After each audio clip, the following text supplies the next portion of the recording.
ਕਬਾਇਲੀ ਸੱਭਿਆਚਾਰ ਬਾਰੇ ਕੁਝ ਮੁੱਢਲੀਆਂ ਗੱਲਾਂ ਕੀਤੀਆਂ ਸੀ, ਜਿਹਦੇ ਵਿੱਚ ਅਸੀਂ ਮੁੱਖ ਤੌਰ ਤੇ ਇਹ ਗੱਲ ਕੀਤੀ ਸੀ ਕਿ ਜਿਹੜੇ ਕਬੀਲੇ ਨੇ ਉਹ ਦੋ ਤਰ੍ਹਾਂ ਦੇ ਕਬੀਲੇ ਨੇ, ਜਾਂ ਕਬੀਲਾ ਸੱਭਿਆਚਾਰ ਦੋ ਤਰ੍ਹਾਂ ਦਾ। ਇੱਕ ਜਿਹੜੇ ਇੱਕ ਵਿਸ਼ੇਸ਼ ਖੇਤਰ ਦੇ ਵਿੱਚ ਵਿਸ਼ੇਸ਼ ਸਥਾਨ ਦੇ ਉੱਪਰ ਸਦੀਆਂ ਤੋਂ ਪੱਕੇ ਤੌਰ ਤੇ ਰਹਿਣ ਵਾਲੇ ਕਬੀਲੇ ਨੇ, ਤੇ ਦੂਸਰੇ ਘਮੰਤੂ ਕਬੀਲੇ ਨੇ ਜਿਨ੍ਹਾਂ ਨੂੰ ਖਾਨਾ ਬਦੋਸ਼ ਵੀ ਕਿਹਾ ਜਾਂਦਾ, ਨੋਮੈਡਸ ਵੀ ਕਿਹਾ ਜਾਂਦਾ, ਨੋਮੈਡਿਕ ਟਰਾਈਬਸ ਸ਼ਬਦ ਇਹਨਾਂ ਵਾਸਤੇ ਵਰਤਿਆ ਜਾਂਦਾ। ਕੁਝ ਗੱਲਾਂ ਆਪਾਂ ਇਤਿਹਾਸਕ ਤੌਰ ਤੇ ਵੀ ਕੀਤੀਆਂ ਸੀ ਕਿ ਕਿਵੇਂ ਜਿਹੜੇ ਪੰਜਾਬ ਦੇ ਕਬੀਲੇ ਨੇ ਵਿਸ਼ੇਸ਼ ਕਰਕੇ ਉਹਨਾਂ ਨੂੰ ਕ੍ਰਿਮੀਨਲ ਟਰਾਈਬ ਵੀ ਕਿਹਾ ਗਿਆ। ਇੱਕ ਆਪਾਂ ਗੱਲ ਇਹ ਕੀਤੀ ਸੀ ਕਿ ਜਿਹੜੀ ਉਹਨਾਂ ਦੀ ਜੀਵਨ ਜਾਂਚ ਹੈ, ਕਿਉਂਕਿ ਉਹ ਪਦਾਰਥਕ ਪੱਖੋਂ ਨੀਵੇਂ ਪੱਧਰ ਦੀ ਮੰਨੀ ਜਾਂਦੀ ਹੈ, ਇਸ ਕਰਕੇ ਅਸੀਂ ਉਹਨਾਂ ਨੂੰ ਪਛੜੇ ਹੋਏ ਲੋਕਾਂ ਵਜੋਂ ਕਬੂਲ ਕਰਦੇ ਹਾਂ। ਪਰ ਜ਼ਰੂਰੀ ਨਹੀਂ ਹੈ ਕਿ ਜਿਹੜੀਆਂ ਉਹਨਾਂ ਦੀਆਂ ਸੱਭਿਆਚਾਰਕ ਸਿਰਜਣਾਵਾਂ ਨੇ ਤੇ ਉਹਨਾਂ ਦਾ ਸੱਭਿਆਚਾਰ ਤੇ ਉਹਨਾਂ ਦੇ ਅੰਤਰ ਵਿਅਕਤੀਗਤ ਸੰਬੰਧ ਨੇ, ਉਹਨਾਂ ਦੀਆਂ ਮਾਨਤਾਵਾਂ ਤੇ ਪ੍ਰਤੀਮਾਨ ਨੇ, ਉਹ ਵੀ ਪਛੜੇ ਹੋਏ ਹੋਣ। ਇਹ ਜ਼ਰੂਰੀ ਨਹੀਂ ਹੈ। ਅੱਜ ਆਪਾਂ ਜਿਹੜੀ ਗੱਲ ਕਰਨੀ ਆ ਉਹ ਪੰਜਾਬ ਦੇ ਜਿਹੜੇ ਕਬੀਲੇ ਨੇ, ਘਮੰਤੂ ਕਬੀਲੇ ਨੇ, ਉਹਨਾਂ ਦੇ ਪ੍ਰਸੰਗ ਦੇ ਵਿੱਚ ਮੁੱਖ ਤੌਰ ਤੇ ਕਰਨੀ ਹੈ। ਆਪਾਂ ਇਹ ਜਾਣਦੇ ਹਾਂ ਕਿ ਪੰਜਾਬ ਦੇ ਵਿੱਚ ਬਹੁਤ ਸਾਰੇ ਕਬੀਲੇ ਨੇ ਜਿਹੜੇ ਕਿ ਲਗਾਤਾਰ ਪੰਜਾਬ ਦੇ ਵਿੱਚ ਇੱਕ ਥਾਂ ਤੇ ਟਿਕਣ ਦੀ ਬਜਾਏ ਇੱਕ ਥਾਂ ਤੋਂ ਦੂਜੀ ਥਾਂ ਤੱਕ ਯਾਤਰਾ ਕਰਦੇ ਨੇ, ਜਾਂਦੇ ਨੇ, ਤੇ ਬਹੁਤ ਸਾਰੇ ਕੰਮਕਾਰ ਕਰਦੇ ਨੇ। ਉਹਨਾਂ ਚੋਂ ਵਧੇਰੇ ਜਿਹੜੇ ਨੇ ਉਹ ਲੋਹੇ ਦੇ ਕੰਮਾਂ ਨਾਲ ਸੰਬੰਧਿਤ ਨੇ। ਸਿਕਲੀਗਰ ਵੀ ਲੋਹੇ ਦਾ ਕੰਮ ਕਰਦੇ ਨੇ ਤੇ ਗਾਡੀ ਲੋਹਾਰ ਵੀ ਲੋਹੇ ਦਾ ਕੰਮ ਕਰਦੇ ਨੇ। ਤਾਂ ਜਿਹੜੇ ਇਹ ਕਬੀਲੇ ਨੇ, ਸਾਰੇ ਕਬੀਲਿਆਂ ਦੀਆਂ ਜੇ ਤੁਸੀਂ ਉਹਨਾਂ ਦੀਆਂ ਕਹਾਣੀਆਂ ਸੁਣੋ, ਉਹਨਾਂ ਦੇ ਬਿਰਤਾਂਤ ਸੁਣੋ, ਤਾਂ ਪਤਾ ਲੱਗਦਾ ਹੈ ਕਿ ਜਿਹੜੇ ਇਹ ਆਪਣੇ ਆਪ ਨੂੰ ਰਾਜਪੂਤ ਵੰਸ਼ ਦੇ ਨਾਲ ਜੋੜ ਕੇ ਦੇਖਦੇ ਨੇ, ਰਾਜਪੂਤਾਨਾ ਦੇ ਨਾਲ ਸੰਬੰਧਿਤ ਕਰਦੇ ਨੇ, ਤੇ ਉੱਥੋਂ ਵਿਸ਼ੇਸ਼ ਇਤਿਹਾਸਕ ਸਥਿਤੀਆਂ ਕਰਕੇ ਉੱਠ ਕੇ ਆਏ ਹੋਣ ਦਾ ਦਾਅਵਾ ਕਰਦੇ ਨੇ। ਆਪਾਂ ਮਿਸਾਲ ਦੇ ਤੌਰ ਤੇ ਗਾਡੀ ਲੋਹਾਰ ਜਿਹੜਾ ਕਬੀਲਾ, ਗੱਡੀ ਲੋਹਾਰ ਕਬੀਲਾ ਜਿਸ ਨੂੰ ਕਿਹਾ ਜਾਂਦਾ, ਉਸ ਦੀਆਂ ਦੋ ਤਿੰਨ ਕਹਾਣੀਆਂ ਵਿਚਾਰ ਲੈਂਦੇ ਹਾਂ, ਤੇ ਫਿਰ ਉਹਨਾਂ ਕਹਾਣੀਆਂ ਨੂੰ ਵਿਚਾਰਨ ਤੋਂ ਬਾਅਦ ਅਸੀਂ ਕੋਸ਼ਿਸ਼ ਕਰਾਂਗੇ ਇਹ ਨਿਰਣਾ ਕਰਨ ਦੀ ਕਿ ਕੀ ਸੱਚਮੁੱਚ ਏਡੀਆਂ ਵੱਡੀਆਂ ਇਤਿਹਾਸਕ ਘਟਨਾਵਾਂ ਕਰਕੇ ਇਹ ਉਸ ਥਾਂ ਤੋਂ ਆਪਣੇ ਮੂਲ ਸਥਾਨ ਤੋਂ ਉੱਜੜ ਕੇ ਆਏ, ਕਿ ਜਾਂ ਕੋਈ ਹੋਰ ਕਾਰਨ ਵੀ ਹੋ ਸਕਦੇ ਨੇ।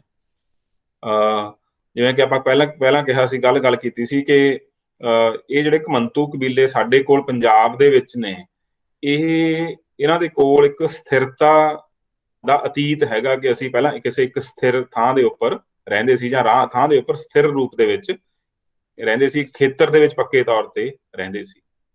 ਤੇ ਇਹਨਾਂ ਦੇ ਕੋਲ ਇਹ ਆਦਰਸ਼ ਜਾਂ ਸੁਪਨਾ ਵੀ ਹੈਗਾ ਕਿ ਅਸੀਂ ਫੇਰ ਸਥਿਰ ਜਾਂ ਪੱਕੇ ਤੌਰ ਤੇ ਰਹਿ ਸਕਦੇ ਹਾਂ ਜਦੋਂ ਸਾਡਾ ਰਾਜ ਸਥਾਪਿਤ ਹੋ ਜਾਊਗਾ।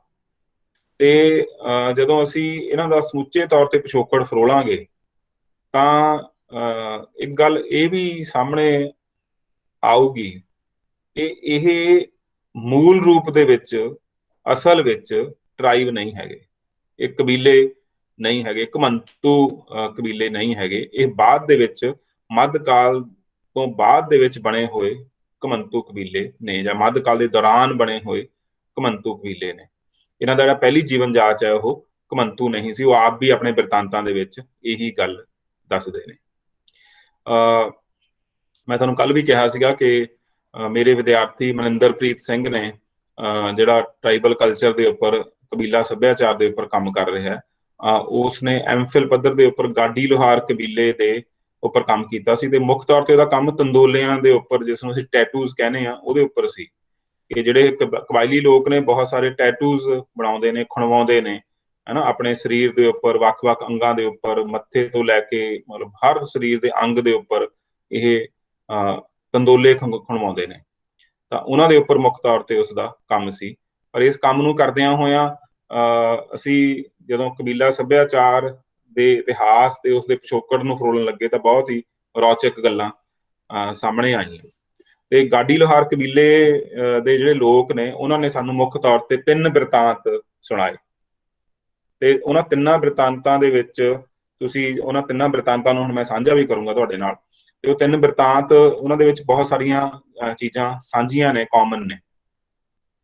ਜਿਵੇਂ ਕਿ ਇੱਕ ਬਿਰਤਾਂਤ ਇਹ ਆ ਕਿ ਜਿਹੜਾ ਜੈਮਲ ਫੱਤਾ ਨਾਮ ਦਾ ਇੱਕ ਉਥੋਂ ਦਾ ਸਥਾਨਕ ਜਿਹੜਾ ਕਹੀਏ ਕਿ ਰਾਜੇ ਨੇ ਜਾਂ ਕਹੀਏ ਕਿ ਸਥਾਨਕ ਹੈਗੇ ਨੇ ਨਾਇਕ ਨੇ, ਉਹ ਜਿਹੜੇ ਹੈਗੇ ਨੇ ਸਥਾਨਕ ਨਾਇਕ, ਉਹਨਾਂ ਦੇ ਨਾਲ ਇੱਕ ਕਹਾਣੀ ਜੁੜੀ ਹੋਈ ਹੈ। ਉਹ ਮੈਂ ਤੁਹਾਨੂੰ ਥੋੜਾ ਜਿਹਾ ਪੜ੍ਹ ਕੇ ਹੀ ਸੁਣਾ ਦਿੰਦਾ ਕਿ ਸਦੀਆਂ ਪਹਿਲਾਂ ਜਿਹੜੇ ਗਾਡੀ ਲੋਹਾਰ ਕਬੀਲੇ ਨੇ ਉਹਨਾਂ ਦਾ ਰਾਜਸਥਾਨ ਦੇ ਵਿੱਚ ਰਾਜ ਕਾਇਮ ਸੀ, ਪਰ ਮੁਗਲ ਬਾਦਸ਼ਾਹ ਅਕਬਰ ਨਾਲ ਹੋਏ ਚਿਤੌੜ ਦੇ ਯੁੱਧ ਕਾਰਨ ਅਤੇ ਆਪਣੀ ਅਣਖ ਖਾਤਰ ਉਹਨਾਂ ਨੂੰ ਆਪਣਾ ਰਾਜ ਭਾਗ ਤਿਆਗਣਾ ਪਿਆ। ਕਬੀਲੇ ਦੇ ਬਜ਼ੁਰਗ ਦੱਸਦੇ ਨੇ ਕਿ ਮੁਗਲਾਂ ਨਾਲ ਯੁੱਧ ਦਾ ਕਾਰਨ ਅਕਬਰ ਵੱਲੋਂ ਉਸ ਸਮੇਂ ਜੈਮਲ ਤੇ ਫੱਤਾ ਜਿਹੜੇ ਕਿ ਚਿਤੌੜ ਦੇ ਕਿਲੇ ਦੇ ਸ਼ਾਸਕ ਸੀ, ਉਹਨਾਂ ਤੋਂ ਉਹਨਾਂ ਦੀ ਭਾਣਜੀ ਦਾ ਡੋਲਾ ਮੰਗਣਾ ਸੀ। ਇਹ ਗੱਲ ਕਬੀਲੇ ਦੇ ਸਭ ਡੇਰਿਆਂ ਵਿੱਚ ਵੱਲੋਂ ਦੁਹਰਾਈ ਗਈ ਆ। ਉਹਨਾਂ ਦੁਆਰਾ ਸੁਣਾਈ ਕਥਾ ਦਾ ਸਾਰ ਇਹ ਹੈ ਕਿ ਕਿਸੇ ਮੁਖਬਰ ਨੇ ਬਾਦਸ਼ਾਹ ਅਕਬਰ ਨੂੰ ਜਾ ਕੇ ਖਬਰ ਦਿੱਤੀ ਕਿ ਚਿਤੌੜ ਦੇ ਰਾਜੇ ਦੀ ਭਾਣਜੀ ਇੰਨੀ ਜ਼ਿਆਦਾ ਖੂਬਸੂਰਤ ਹੈ ਕਿ ਤੇਰੀ ਕੋਈ ਵੀ ਰਾਣੀ ਉਸ ਦਾ ਮੁਕਾਬਲਾ ਨਹੀਂ ਕਰ ਸਕਦੀ। ਉਸ ਵੇਲੇ ਉਸ ਦੇ ਵਾਲ ਸੋਨੇ ਦੀ ਤਰ੍ਹਾਂ ਚਮਕਦੇ ਨੇ ਅਤੇ ਨੈਣ ਨਕਸ਼ ਪਰੀਆਂ ਵਰਗੇ ਨੇ। ਅਕਬਰ ਉਸ ਕੁੜੀ ਦੇ ਹੁਸਨ ਤੋਂ ਇੰਨਾ ਪ੍ਰਭਾਵਿਤ ਹੋਇਆ ਕਿ ਉਸਨੇ ਜੈਮਲ ਫੱਤੇ ਪਾਸੋਂ ਆਪਣੇ ਲਈ ਉਸ ਕੁੜੀ ਦੇ ਰਿਸ਼ਤੇ ਦੀ ਮੰਗ ਕੀਤੀ, ਪਰ ਉਹਨਾਂ ਨੇ ਇਸ ਰਿਸ਼ਤੇ ਨੂੰ ਜਾਤ ਅਤੇ ਧਰਮ ਦੀ ਭਿੰਨਤਾ ਕਰਕੇ ਠੁਕਰਾ ਦਿੱਤਾ ਅਤੇ ਅਕਬਰ ਨੂੰ ਯੁੱਧ ਲਈ ਲਲਕਾਰਿਆ।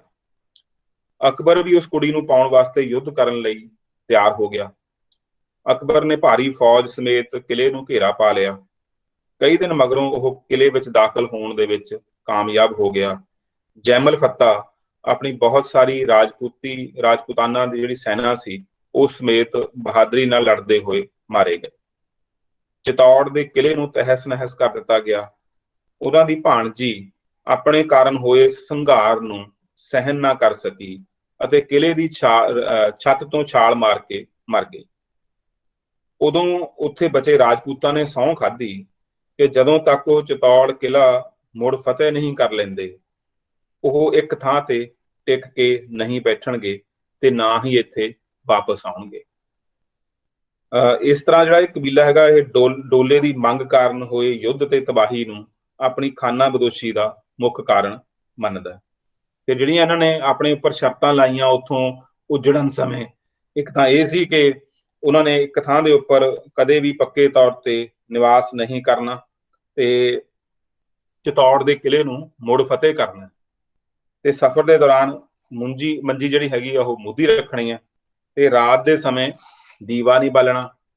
ਕਬੀਲੇ ਤੋਂ ਬਾਹਰ ਦੇ ਲੋਕਾਂ ਨਾਲ ਕਿਸੇ ਵੀ ਤਰ੍ਹਾਂ ਹੁੱਕੇ ਪਾਣੀ ਤੇ ਸਾਕਾਦਾਰੀ ਦੀ ਸਾਂਝ ਨਹੀਂ ਰੱਖਣੀ ਅਤੇ ਸਾਕਾਦਾਰੀ ਨੂੰ ਅੰਡਰਲਾਈਨ ਕਰ ਲਿਆ ਜਾਵੇ। ਠੀਕ ਹੈ। ਇਸੇ ਤਰ੍ਹਾਂ ਨਾਲ ਇੱਕ ਹੋਰ ਕਹਾਣੀ ਵੀ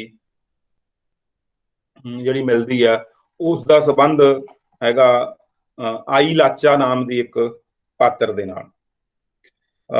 ਜਿਹੜੀ ਆਈ ਲਾਚਾ ਪਾਤਰ ਹੈ, ਇਸ ਦੇ ਸਰਾਪ ਦੇ ਨਾਲ ਗਾਡੀ ਲੋਹਾਰ ਕਬੀਲੇ ਦੇ ਉਜੜਨ ਦੀ ਕਥਾ ਨੂੰ ਜੋੜਿਆ ਜਾਂਦਾ। ਇਹ ਜਿਹੜਾ ਪ੍ਰਸੰਗ ਹੈ, ਇਹਦੇ ਵਿੱਚ ਇਹ ਆ ਕਿ ਰਾਜਸਥਾਨ ਵਿੱਚ ਸਦੀਆਂ ਪਹਿਲਾਂ ਲੂਣੀ ਝੀਲ ਤੇ ਇੱਕ ਸਾਂਬਰ ਨਾਂ ਦਾ ਸ਼ਹਿਰ ਸੀ, ਜੋ ਇੱਕ ਚੌਹਾਨ ਰਾਜਪੂਤਾਂ ਦੀ ਰਾਜਧਾਨੀ ਸੀ। ਇਹ ਲੋਕ ਇੱਕ ਸਥਾਨਕ ਦੇਵੀ ਸ਼ਾਕੰਬਰੀ ਦੇਵੀ ਦੀ ਪੂਜਾ ਕਰਦੇ ਸੀ। ਇੱਥੇ ਦੇਵਯਾਨੀ ਨਾਂ ਦਾ ਤੀਰਥ ਸਥਾਨ ਵੀ ਸੀ। ਸਾਂਬਰ ਦੇ ਵਾਸੀਆਂ ਤੇ ਉਦੋਂ ਬਹੁਤ ਬੁਰਾ ਸਮਾਂ ਆ ਗਿਆ ਜਦੋਂ ਮੁਹੰਮਦ ਗੌਰੀ ਨੇ ਇਸ ਸ਼ਹਿਰ ਤੇ ਹਮਲਾ ਕਰ ਦਿੱਤਾ ਅਤੇ ਇੱਥੋਂ ਦੇ ਪ੍ਰਸਿੱਧ ਸ਼ਾਸਕ ਪ੍ਰਿਥਵੀਰਾਜ ਚੌਹਾਨ ਨੂੰ ਬੰਦੀ ਬਣਾ ਕੇ ਆਪਣੇ ਦੇਸ਼ ਲੈ ਗਿਆ। ਅਜਿਹੀ ਸਥਿਤੀ ਵਿੱਚ ਚੌਹਾਨਾਂ ਨੇ ਸਾਂਬਰ ਤੋਂ ਹਿਜਰਤ ਕਰਨੀ ਸ਼ੁਰੂ ਕਰ ਦਿੱਤੀ। ਕੁਝ ਲੋਕ ਮੱਧ ਪ੍ਰਦੇਸ਼ ਦੇ ਅਤੇ ਮਾਰਵਾੜ ਦੇ ਖੇਤਰਾਂ ਵਿੱਚ ਫੈਲ ਗਏ। ਇਸ ਤੋਂ ਇਲਾਵਾ ਬਹੁਤ ਸਾਰੇ ਲੋਕ ਦੇਸ਼ ਦੇ ਵੱਖ-ਵੱਖ ਹਿੱਸਿਆਂ ਵਿੱਚ ਚਲੇ ਗਏ।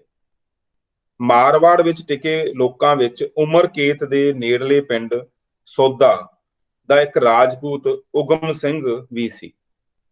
ਉਸ ਨੂੰ ਆਈ ਲਾਚਾ ਨਾਮ ਦੀ ਇੱਕ ਕੁੜੀ ਨਾਲ ਪਿਆਰ ਹੋ ਗਿਆ, ਜਿਹੜੀ ਕਿ ਗੁਜਰਾਤ ਦੇ ਪਾਰਾਨਗਰ ਦੇ ਰਾਜੇ ਰੀਲ ਮੱਲ ਦੀ ਧੀ ਸੀ। ਉਗਮ ਸਿੰਘ ਆਈ ਲਾਚਾ ਨਾਲ ਵਿਆਹ ਕਰਵਾਉਣਾ ਚਾਹੁੰਦਾ ਸੀ। ਉਗਮ ਸਿੰਘ ਵਿਆਹ ਦਾ ਪ੍ਰਸਤਾਵ ਲੈ ਕੇ ਜਦੋਂ ਰੀਲ ਮੱਲ ਕੋਲ ਗਿਆ ਤਾਂ ਉਸਨੇ ਗੁੱਸੇ ਵਿੱਚ ਆ ਕੇ ਉਗਮ ਸਿੰਘ ਨੂੰ ਮਾਰਨ ਦੀ ਧਮਕੀ ਦੇ ਦਿੱਤੀ। ਡਰਿਆ ਹੋਇਆ ਉਗਮ ਸਿੰਘ ਅਜਮੇਰ ਦੇ ਰਾਜਪੂਤਾਂ ਦੀ ਸ਼ਰਨ ਵਿੱਚ ਚਲਾ ਗਿਆ, ਪਰ ਉਹਨਾਂ ਨੇ ਉਸ ਦੀ ਮਦਦ ਕਰਨ ਤੋਂ ਅਸਮਰੱਥਾ ਪ੍ਰਗਟ ਕੀਤੀ ਅਤੇ ਉਸ ਨੂੰ ਚਿਤੌੜ ਦੇ ਰਾਜੇ ਦੀ ਸ਼ਰਨ ਵਿੱਚ ਜਾਣ ਦੀ ਸਲਾਹ ਦਿੱਤੀ, ਜਿਹੜਾ ਕਿ ਰਾਜਸਥਾਨ ਵਿੱਚ ਸਭ ਤੋਂ ਸ਼ਕਤੀਸ਼ਾਲੀ ਸੀ। ਉਧਰ ਆਈ ਲਾਚਾ ਆਪਣੇ ਪ੍ਰੇਮੀ ਦੀ ਕਾਇਰਤਾ ਤੋਂ ਬਹੁਤ ਮਾਯੂਸ ਹੋ ਗਈ, ਜਿਹੜੀ ਕਿ ਉਸ ਸਮੇਂ ਗਰਭਵਤੀ ਸੀ। ਉਸਨੇ ਆਪਣੇ ਪਿਆਰ ਦੀ ਅਸਫਲਤਾ ਕਰਕੇ ਦੁਖੀ ਹੋ ਕੇ ਆਪਣੇ ਪਰਿਵਾਰ ਸਮੇਤ ਸਾਰੇ ਕਬੀਲੇ ਦੇ ਲੋਕਾਂ ਨੂੰ ਸਰਾਪ ਦੇ ਦਿੱਤਾ ਕਿ ਤੁਸੀਂ ਬੇਘਰੇ ਘੁਮੰਤੂ ਲੋਹਾਰਾਂ ਦੀ ਤਰ੍ਹਾਂ ਧੱਕੇ ਖਾਓ ਅਤੇ ਮਸਾਂ ਹੀ ਤੁਹਾਨੂੰ 2 ਵਕਤ ਦੀ ਰੋਟੀ ਜੁੜੇ। ਤੁਸੀਂ ਸਾਰੇ ਭੁੱਖੇ ਘੁੰਮਦੇ ਫਿਰੋ, ਤੁਹਾਨੂੰ ਕਦੇ ਰੱਜ ਕੇ ਰੋਟੀ ਨਾ ਮਿਲੇ, ਤੁਸੀਂ ਕਦੇ ਸੁੱਖ ਦੀ ਨੀਂਦ ਨਾ ਸੌਂ ਸਕੋ। ਜਦੋਂ ਤੱਕ ਮੇਰਾ ਸਰਾਪ ਰਹੇ ਤੁਸੀਂ ਭੁੱਖੇ ਹੀ ਮਰਦੇ। ਇਸ ਤੋਂ ਬਾਅਦ ਆਈ ਲਾਚਾ ਨੇ ਇੱਕ ਨਜਾਇਜ਼ ਬੱਚੇ ਨੂੰ ਜਨਮ ਦਿੱਤਾ, ਜਿਸ ਦਾ ਨਾਂ ਖੇਤਲਾ ਰੱਖਿਆ ਗਿਆ ਅਤੇ ਉਹ ਆਪ ਅਫੀਮ ਦਾ ਗੋਲਾ ਖਾ ਕੇ ਮਰ ਗਈ। ਉਸ ਦੇ ਸਰਾਪ ਨੇ ਆਪਣਾ ਅਸਰ ਦਿਖਾਉਣਾ ਸ਼ੁਰੂ ਕੀਤਾ। ਆਈ ਲਾਚਾ ਦੇ ਪਿਓ ਤੇ ਬੁਰਾ ਵਕਤ ਆ ਗਿਆ ਤੇ ਸਾਰਾ ਪਰਿਵਾਰ ਅਤੇ ਉਸ ਦੇ ਸਾਥੀ ਪਾਰਾ ਨਗਰ ਛੱਡ ਕੇ ਚਿਤੌੜਗੜ੍ਹ ਆ ਗਏ। ਇਹ ਲੋਕ ਮੇਵਾੜ ਦੇ ਸ਼ਾਸਕ ਦੀ ਸੈਨਾ 'ਚ ਭਰਤੀ ਹੋ ਗਏ ਅਤੇ ਕੁਝ ਉਹਨਾਂ ਲਈ ਲੋਹੇ ਦੇ ਹਥਿਆਰ ਬਣਾਉਣ ਲੱਗੇ। ਠੀਕ ਹੈ, ਇੱਕ ਇਹ ਕਹਾਣੀ ਹੈ।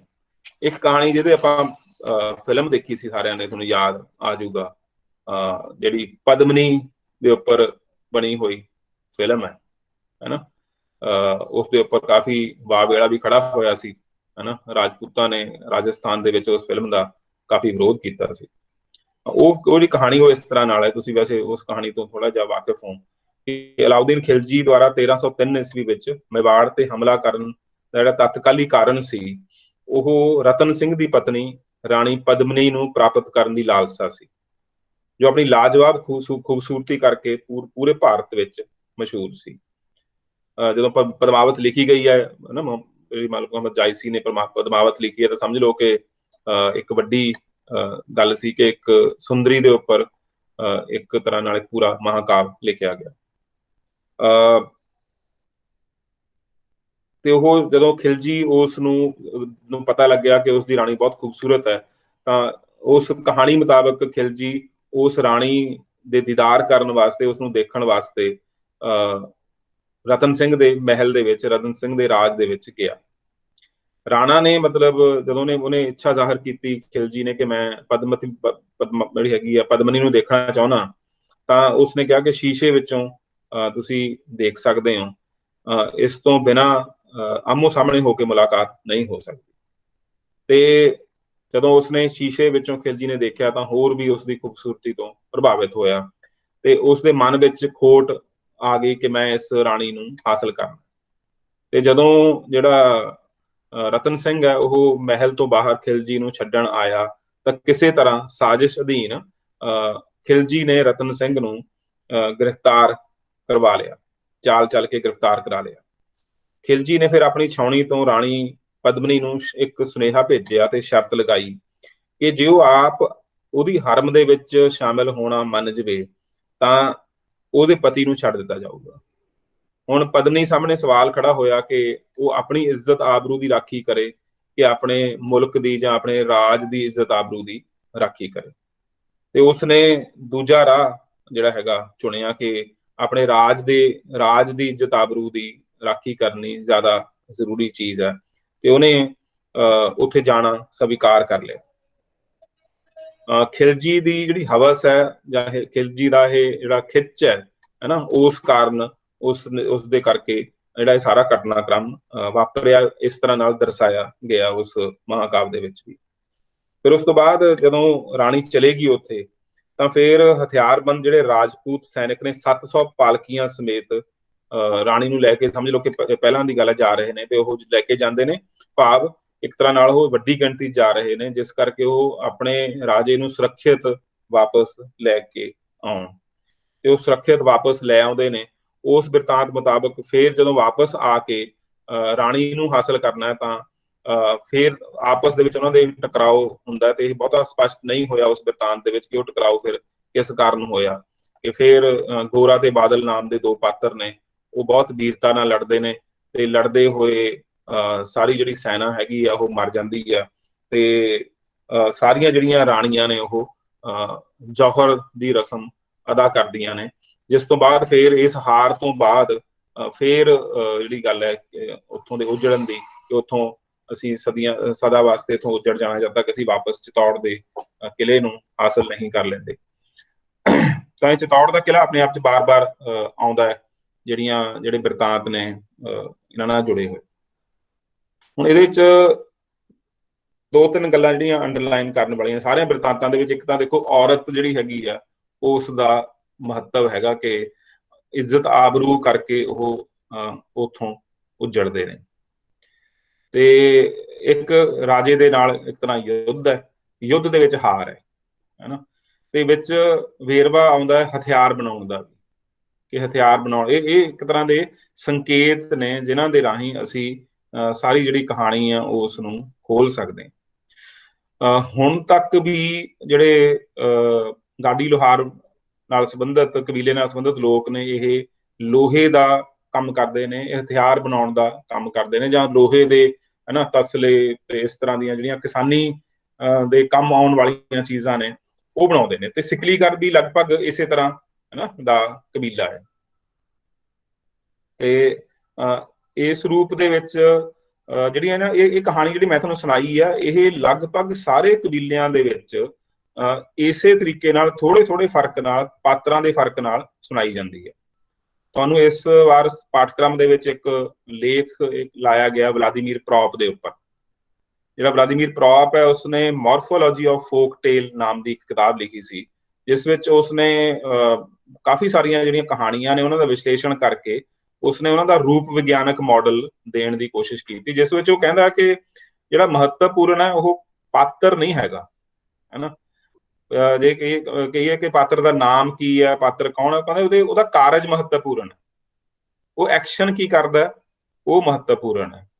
ਤੇ ਇਸ ਆਧਾਰ ਦੇ ਉੱਪਰ ਉਹ ਜਿਹੜਾ ਜੋ ਨਿਚੋੜ ਕੱਢਦਾ ਉਹਦੇ ਮੁਤਾਬਕ ਜੇ ਆਪਾਂ ਇਸ ਸਾਰੇ ਕੁਝ ਨੂੰ ਦੇਖਾਂਗੇ ਤਾਂ ਇਸ ਦੇ ਵਿੱਚ ਕੁਝ ਸਾਂਝੀਆਂ ਜਿਹੜੀਆਂ ਚੀਜ਼ਾਂ ਨੇ ਉਹਨਾਂ ਦੇ ਆਧਾਰ ਦੇ ਉੱਪਰ ਮਤਲਬ ਭਾਵੇਂ ਆਈ ਲਾਚਾ ਹੋਵੇ ਉਹ ਭਾਵੇਂ ਉਹ ਪਦਮਨੀ ਹੋਵੇ ਹੈਨਾ ਜਾਂ ਜਿਹੜੀ ਪਹਿਲੀ ਉਹਦਾ ਨਾਮ ਨਹੀਂ ਆਇਆ ਉਹਦੀ ਭਾਣਜੀ ਦਾ ਜੈਮਲ ਫਤਿਹ ਦੀ ਭਾਣਜੀ ਦਾ ਉਹ ਹੋਵੇ ਹੈਨਾ, ਉਹ ਹੁਣ ਇੱਕੋ ਹੀ ਤਰ੍ਹਾਂ ਨਾਲ ਜਿਹੜਾ ਹੈਗਾ ਉਹ ਇੱਕ ਕਰੈਕਟਰ ਹੀ ਇੱਕ ਤਰ੍ਹਾਂ ਦਾ ਸਾਰੇ ਤਿੰਨੇ ਰਲ ਕੇ ਕਰੈਕਟਰ ਨੇ। ਉਧਰ ਭਾਵੇਂ ਅਕਬਰ ਹੋਵੇ ਭਾਵੇਂ ਮੁਹੰਮਦ ਗੌਰੀ ਹੋਵੇ ਤੇ ਭਾਵੇਂ ਜਿਹੜਾ ਹੈਗਾ ਬਾਅਦ ਦੇ ਵਿੱਚ ਜਿਹੜਾ ਮੁਹੰਮਦ ਜਿਹੜੀ ਖਿਲਜੀ ਦੀ ਗੱਲ ਆਉਂਦੀ ਹੈ ਨਾ ਖਿਲਜੀ ਹੋਵੇ, ਭਾਵੇਂ ਕਿ ਇਤਿਹਾਸਕ ਤੌਰ ਤੇ ਇਹਨਾਂ ਦਾ ਪਹਿਲਾਂ ਮੁਹੰਮਦ ਗੌਰੀ ਆਊਗਾ ਫਿਰ ਖਿਲਜੀ ਆਊਗਾ ਫਿਰ ਅਕਬਰ ਆਊਗਾ ਹੈਨਾ। ਤਾਂ ਇਸ ਰੂਪ ਦੇ ਵਿੱਚ ਤਿੰਨੇ ਪਾਤਰ ਇਹ ਵੀ ਮਤਲਬ ਇੱਕ ਪਾਤਰ ਹੀ ਅਸਲ 'ਚ ਇਹ ਅਲੱਗ-ਅਲੱਗ ਪਾਤਰ ਨਹੀਂ ਹੈਗੇ, ਇਹਨਾਂ ਦਾ ਫੰਕਸ਼ਨ ਉਹੀ ਹੈ ਹੈਨਾ, ਇਹਨਾਂ ਦਾ ਜਿਹੜਾ ਐਕਸ਼ਨ ਹੈ ਉਹ ਉਹੀ ਹੈ। ਤੇ ਉਵੇਂ ਹੀ ਜਿਹੜੀ ਮੈਂ ਤੁਹਾਨੂੰ ਕਿਹਾ ਪਦਮਾਵਤੀ ਹੋਵੇ ਪਦਮਨੀ ਹੋਵੇ ਜਾਂ ਆਈਲਾਚਾ ਹੋਵੇ ਜਾਂ ਜੈਮਲ ਫਤਿਹ ਦੀ ਭਾਣਜੀ ਹੋਵੇ ਉਹ ਵੀ ਇੱਕ ਕਰੈਕਟਰ ਹੀ ਹੈ ਨਾ। ਯੁੱਧ ਦਾ ਐਕਸ਼ਨ ਵੀ ਸਾਰਿਆਂ ਦੇ ਵਿੱਚ ਸੇਮ ਹੈ ਕਿ ਯੁੱਧ ਹੋਊਗਾ, ਉਦੋਂ ਬਾਅਦ ਮਰਨਾ ਜਿਹੜਾ ਹੈਗਾ ਜੌਹਰ ਦੀ ਰਸਮ ਕਰਨਾ ਉਹ ਵੀ ਕਾਮਨ ਹੈ। ਰਾਜਪੂਤਾਂ ਦਾ ਬਹੁਤ ਬਹਾਦਰੀ ਨਾਲ ਲੜਨਾ ਵੀ ਸਾਂਝਾ ਹੈ, ਉਹਨਾਂ ਦਾ ਹਾਰ ਜਾਣਾ ਵੀ ਸਾਂਝਾ ਹੈ ਨਾ। ਹਾਰ ਜਾਣ ਤੋਂ ਬਾਅਦ ਉਹਨਾਂ ਦਾ ਉੱਜੜ ਜਾਣ ਦਾ ਫੈਸਲਾ ਵੀ ਸਾਂਝਾ। ਇਸ ਕਰਕੇ ਕਹਾਣੀਆਂ ਦੇ ਪਾਤਰ ਹੀ ਵੱਖਰੇ ਵੱਖਰੇ ਨੇ। ਕਹਾਣੀ ਅਸਲ ਦੇ ਵਿੱਚ ਜੇ ਪ੍ਰੋਪ ਨੂੰ ਸੋਚੀਏ ਆਪਾਂ ਤਾਂ ਕਹਾਣੀ ਇੱਕੋ ਹੀ ਹੈ, ਠੀਕ ਹੈ। ਤੇ ਐਵੇਂ ਜਦੋਂ ਅਸੀਂ ਹੋਰਾਂ ਕਬੀਲਿਆਂ ਦੀਆਂ ਕਹਾਣੀਆਂ ਦਾ ਬਿਰਤਾਂਤਾਂ ਦਾ ਅਧਿਐਨ ਕਰਾਂਗੇ ਤਾਂ ਸਾਨੂੰ ਪਤਾ ਲੱਗ ਜਾਊਗਾ ਕਿ ਅਸਲ ਵਿੱਚ ਇੱਕੋ ਕਹਾਣੀ ਹੈ, ਇਹ ਕੋਈ ਵੱਖਰੀਆਂ ਵੱਖਰੀਆਂ ਕਹਾਣੀਆਂ ਨਹੀਂ ਹੈਗੀਆਂ। ਇਹਦੇ ਵਿੱਚ ਇੱਕ ਗੱਲ ਇਹ ਵੀ ਹੈ ਕਿ ਆਪਣੇ ਆਪ ਨੂੰ ਬਾਦਸ਼ਾਹ ਨਾਲ ਜਾਂ ਰਾਜਵੰਸ਼ ਨਾਲ ਜੋੜਨਾ ਹੈਨਾ, ਇਹ ਵੀ ਇੱਕ ਕਾਮਨ ਸੂਤਰ ਹੈ। ਜਿਹੜੀਆਂ ਸਾਰੀਆਂ ਕਹਾਣੀਆਂ ਨੇ ਉਹਦੇ ਵਿੱਚ ਜਾਂ ਜਿਹੜੇ ਵੀ ਤੁਸੀਂ ਕਬੀਲੇ ਦੀ ਗੱਲ ਕਰਦੇ ਹੋ ਉਹ ਰਾਜਵੰਸ਼ ਨਾਲ ਜੋੜਦੇ, ਸਾਰੇ ਹੀ ਹਥਿਆਰਾਂ ਦੀ ਵਰਤੋਂ ਕਰਦੇ ਨੇ ਤੇ ਹੁਣ ਵੀ ਉਹ ਕਿਸੇ ਨਾ ਕਿਸੇ ਤਰੀਕੇ ਨਾਲ ਲੋਹੇ ਦੇ ਕੰਮ ਨਾਲ ਜੁੜੇ ਹੋਏ ਨੇ। ਇਹ ਜਿਹੜੇ ਸੂਤਰ ਨੇ ਬੜੇ ਮਹੱਤਵਪੂਰਨ ਨੇ ਜਿਹੜੇ ਕਿ ਸਾਨੂੰ ਘੁਮੰਤੂ ਕਬੀਲਿਆਂ ਦੇ ਸਾਰ ਤੱਤ ਵੱਲ ਲੈ ਜਾਣਗੇ ਜੇ ਅਸੀਂ ਇਹਨਾਂ ਸੂਤਰਾਂ ਨੂੰ ਖੋਲਣ ਦੀ ਕੋਸ਼ਿਸ਼ ਕਰੀਏ। ਜਿਹੜੀ ਗੱਲ ਮੈਂ ਪਹਿਲਾਂ ਵੀ ਅੰਡਰਲਾਈਨ ਕੀਤੀ ਹੈ ਕਿ ਇਹ ਕਬੀਲੇ ਆਪਣੇ ਆਪ ਬਾਰੇ ਇਹ ਕਹਿੰਦੇ ਨੇ ਕਿ ਪਹਿਲਾਂ ਅਸੀਂ ਸਥਿਰ ਰਹਿਣ ਵਾਲੇ ਲੋਕ ਸੀ। ਜਦੋਂ ਅਸੀਂ ਇਹ ਸਾਰੇ ਕੁਝ ਦਾ ਐਨਾਲਿਸਿਸ ਕੀਤਾ, ਵਿਸ਼ਲੇਸ਼ਣ ਕੀਤਾ, ਘੁਮੰਤੂ ਕਬੀਲਿਆਂ ਦੀਆਂ ਹੋਰਾਂ ਦੀਆਂ ਜਿਹੜੀਆਂ ਕਹਾਣੀਆਂ ਨੇ ਉਹ ਵੀ ਇਕੱਠੀਆਂ ਕੀਤੀਆਂ, ਉਹਨਾਂ ਕਹਾਣੀਆਂ ਦੇ ਵਿੱਚ ਸਾਂਝਾਂ ਸਮਾਪਤਾਵਾਂ ਮੇਲ ਕੀ ਨੇ ਉਹਨਾਂ ਦੇ ਉੱਪਰ ਵੀ ਇੱਕ ਤਰ੍ਹਾਂ ਨਾਲ ਉਹਨਾਂ ਨੂੰ ਬਰੀਕੀ ਦੇ ਵਿੱਚ ਦੇਖਣ ਦੀ ਕੋਸ਼ਿਸ਼ ਕੀਤੀ। ਤਾਂ ਜਿਹੜੇ ਸਾਡੇ ਸਿੱਟੇ ਨਿਕਲੇ ਉਹ ਬਹੁਤ ਵੱਖਰੇ ਸਿੱਟੇ ਸੀ। ਇਹਨਾਂ ਨੂੰ ਅਸੀਂ ਹਾਈਪੋਥੀਸਿਸ ਦੇ ਤੌਰ ਤੇ ਵੀ ਲੈ ਰਹੇ ਹਾਂ, ਕਿਉਂਕਿ ਜਦੋਂ ਅਸੀਂ ਇਸ ਗੱਲ ਨੂੰ ਸਮਝ ਲਓ ਕਿ ਸਮੁੱਚੇ ਐਨਾਲਿਸਿਸ ਤੋਂ ਬਾਅਦ ਸਾਬਤ ਕਰ ਦਿਆਂਗੇ, ਹੈ ਨਾ, ਤਾਂ ਚੀਜ਼ਾਂ ਜਿਹੜੀਆਂ ਨੇ ਉਹ ਥੀਸਿਸ ਦੇ ਰੂਪ ਦੇ ਵਿੱਚ ਕਹੀਆਂ ਜਾ ਸਕਦੀਆਂ ਹੋਣਗੀਆਂ, ਪਰ ਹਾਲੇ ਅਸੀਂ ਇਸ ਨੂੰ ਅਨੁਮਾਨ ਦੇ ਰੂਪ ਦੇ ਵਿੱਚ, ਜਾਂ ਜਿਸ ਨੂੰ ਹਾਈਪੋਥੀਸਿਸ ਕਹਿੰਦੇ ਆ, ਉਸ ਦੇ ਰੂਪ ਦੇ ਵਿੱਚ ਹੀ ਪ੍ਰਸਤੁਤ ਕਰ ਰਹੇ ਹਾਂ। ਡਾਕਟਰ ਮੋਹਨ ਤਿਆਗੀ ਇੱਕ ਪ੍ਰੋਜੈਕਟ ਕਰ ਰਹੇ ਨੇ, ਉਸ ਪ੍ਰੋਜੈਕਟ ਦੇ ਵਿੱਚ ਵੀ ਮੈਂ ਇਹੀ ਗੱਲਾਂ ਉਹਨਾਂ ਨਾਲ ਕੀਤੀਆਂ ਸੀ ਕਿ ਜਿਹੜੀਆਂ ਸਿਧਾਂਤ ਨੇ ਨਾ, ਇਹ ਬਿਰਤਾਂਤ ਹੀ ਨੇ, ਇਤਿਹਾਸ ਨਹੀਂ ਹੈ ਨਾ। ਇਹ ਕੋਈ ਇਸ ਤਰ੍ਹਾਂ ਨਾਲ ਸੱਚਮੁੱਚ ਵਾਪਰੀਆਂ ਹੋਈਆਂ ਘਟਨਾਵਾਂ ਨਹੀਂ ਹੈਗੀਆਂ ਜਿਨ੍ਹਾਂ ਦੇ ਸਾਨੂੰ ਪ੍ਰਮਾਣ ਮਿਲਦੇ ਹੋਣ। ਤੇ ਇਸ ਰੂਪ ਦੇ ਵਿੱਚ ਇਹਨਾਂ ਬਿਰਤਾਂਤਾਂ ਨੂੰ ਵੀ ਪ੍ਰਤੀਕਾਤਮਕ ਤਰੀਕੇ ਨਾਲ ਹੀ ਸਮਝਣ ਦੀ ਲੋੜ ਹੈ। ਇੱਥੋਂ ਤੱਕ ਕਿ ਕੁਝ ਇਸ ਤਰ੍ਹਾਂ ਦੀਆਂ ਗੱਲਾਂ ਵੀ ਮਿਲਦੀਆਂ ਨੇ ਕਿ ਸ਼ਿਵ ਜੀ ਨੇ ਵਰਦਾਨ ਦਿੱਤਾ ਸੀ, ਤੇ ਜਿਹੜੇ ਸੰਦ ਨੇ ਲੋਹਾਰਾਂ ਵਾਲੇ, ਉਹ ਸ਼ਿਵ ਜੀ ਨੇ ਉਹਨਾਂ ਨੂੰ ਅਤਾ ਕੀਤੇ ਸੀ, ਉਹਨਾਂ ਦੇ ਉੱਪਰ ਇੱਕ ਤਰ੍ਹਾਂ ਵਰ ਦਿੱਤਾ ਸੀਗਾ, ਹਨਾ। ਵਰ ਦੀ ਗੱਲ ਵੀ ਆਉਂਦੀ ਆ। ਆਈਲਾਚਾ ਨੇ ਸ਼ਰਾਪ ਦਿੱਤਾ ਸੀ ਤੇ ਸ਼ਿਵ ਜੀ ਨੇ ਵਰ ਦਿੱਤਾ ਸੀਗਾ, ਤੇ ਉਹਨਾਂ ਨੂੰ ਕਿਹਾ ਸੀਗਾ ਕਿ ਤੁਸੀਂ ਜਦੋਂ ਤੱਕ ਤੁਹਾਡੇ ਕੋਲ ਇਹ ਹਥਿਆਰ ਰਹਿਣਗੇ, ਜਿਹੜੇ ਤੁਹਾਡੇ ਰੱਥ ਨੇ ਉਹ ਸਾਬਤ ਸਾਲਮ ਰਹਿਣਗੇ, ਉਹਨਾਂ ਨੂੰ ਕੁਝ ਨਹੀਂ ਹੁੰਦਾ। ਇੱਥੋਂ ਤੱਕ ਕਿ ਜਦੋਂ ਜਿਪਸੀਆਂ ਨਾਲ ਜੋੜ ਕੇ ਦੇਖਦੇ ਹਾਂ, ਕੁਝ ਈਸਾਈ ਮਿਸ਼ਨਰੀਆਂ ਨੇ ਇੱਕ ਗੱਲ ਇਹ ਵੀ ਕਹੀ ਹੋਈ ਹੈ ਕਿ ਜਿਹੜੇ ਇਹ ਲੋਕ ਨੇ, ਇਹ ਇੱਕ ਗਿਲਟ ਦਾ ਸ਼ਿਕਾਰ ਨੇ, ਇਹਨਾਂ ਦੇ ਵਿੱਚ ਇੱਕ ਦੋਸ਼ ਭਾਵ ਹੈ। ਇਹ ਦੋਸ਼ ਭਾਵ ਕੀ ਹੈ ਕਿ ਜਦੋਂ ਈਸਾ ਮਸੀਹ ਨੂੰ ਸੂਲੀ ਤੇ ਟੰਗਿਆ ਗਿਆ ਤੇ ਜਿਹੜੇ ਕਿੱਲ ਉਸ ਦੇ ਹੱਥਾਂ ਦੇ ਵਿੱਚ ਠੋਕੇ ਗਏ, ਉਹਨਾਂ ਕਿੱਲਾਂ ਨੂੰ ਬਣਾਉਣ ਵਾਲੇ ਜਿਹੜੇ ਲੋਕ ਸੀਗੇ ਉਹ ਇਹ ਗਾਡੀ ਲੋਹਾਰ ਲੋਕ ਸੀ, ਹੈ। ਤਾਂ ਗਾਡੀ ਲੋਹਾਰ ਲੋਕ, ਜਾਂ ਜਿਹੜੇ ਬਹੁਤ ਸਾਰੇ ਲੋਹਾਰ ਨੇ, ਉਹ ਸਮਝ ਲਓ ਕਿ ਇਸ ਮੂਲ ਗਿਲਟ, ਜਿਹਨੂੰ ਪ੍ਰਾਈਮਲ ਗਿਲਟ ਕਹਿੰਦੇ ਹੁੰਦੇ ਆ, ਉਸ ਦੇ ਸ਼ਿਕਾਰ ਨੇ। ਇਸ ਤਰ੍ਹਾਂ ਦੀਆਂ ਜਿਹੜੀਆਂ ਈਸਾਈ ਮਿਸ਼ਨਰੀਆਂ ਦੀਆਂ ਕਹਾਣੀਆਂ ਵੀ ਆਉਂਦੀਆਂ ਨੇ, ਪਰ ਇਹ ਗੱਲ ਪੱਕੀ ਆ ਕਿ ਕੋਈ ਗਿਲਟ ਤਾਂ ਇਹਦੇ ਵਿੱਚ ਹੈਗੀ ਆ, ਹੈ ਨਾ। ਕੋਈ ਨਾ ਕੋਈ ਜਿਹੜਾ ਦੋਸ਼ ਭਾਵ ਦੀ ਭਾਵਨਾ ਵੀ ਇਸ ਗੱਲ ਦੇ ਵਿੱਚ ਹੈਗੀ ਆ। ਜਦੋਂ ਕੋਈ ਬਿਰਤਾਂਤ ਖੜਾ ਹੁੰਦਾ, ਜਦੋਂ ਦੈਵੀਕਰਨ ਹੁੰਦਾ, ਤਾਂ ਦੈਵੀਕਰਨ ਦਾ ਇੱਕ ਬਹੁਤ ਹੀ ਲਾਜ਼ਮੀ ਤੱਤ ਦੋਸ਼ ਭਾਵ ਵੀ ਹੁੰਦਾ। ਈਸਾਈਅਤ ਜਿਹੜਾ ਹੈਗਾ, ਸਾਰਾ ਹੀ ਪ੍ਰਾਈਮਲ ਗਿਲਟ ਦੇ ਉੱਪਰ ਖੜੀ ਆ। ਈਸਾਈਅਤ ਦਾ ਸਾਰਾ ਢਾਂਚਾ ਕਿ ਕੋਈ ਅਸੀਂ ਗਲਤੀ ਕੀਤੀ ਆ, ਹਨਾ, ਤੇ ਉਹ ਗਲਤੀ ਜਿਹੜੀ ਐਡਮ ਤੇ ਈਵ ਵਾਲੀ ਕਹਾਣੀ ਆ, ਉਹਦੇ ਨਾਲ ਵੀ ਜੁੜਦੀ ਆ ਕਿ ਉਹ ਜਿਹੜਾ ਵਰਜਿਤ ਫਲ ਸੀਗਾ, ਉਸ ਨੂੰ ਚਖਣ ਦੀ ਗਲਤੀ ਐਡਮ ਤੇ ਈਵ ਨੇ ਕੀਤੀ, ਤੇ ਉਸ ਤੋਂ ਬਾਅਦ ਅਸੀਂ ਧਰਤੀ ਉੱਪਰ ਸੁੱਟ ਦਿੱਤੇ ਗਏ।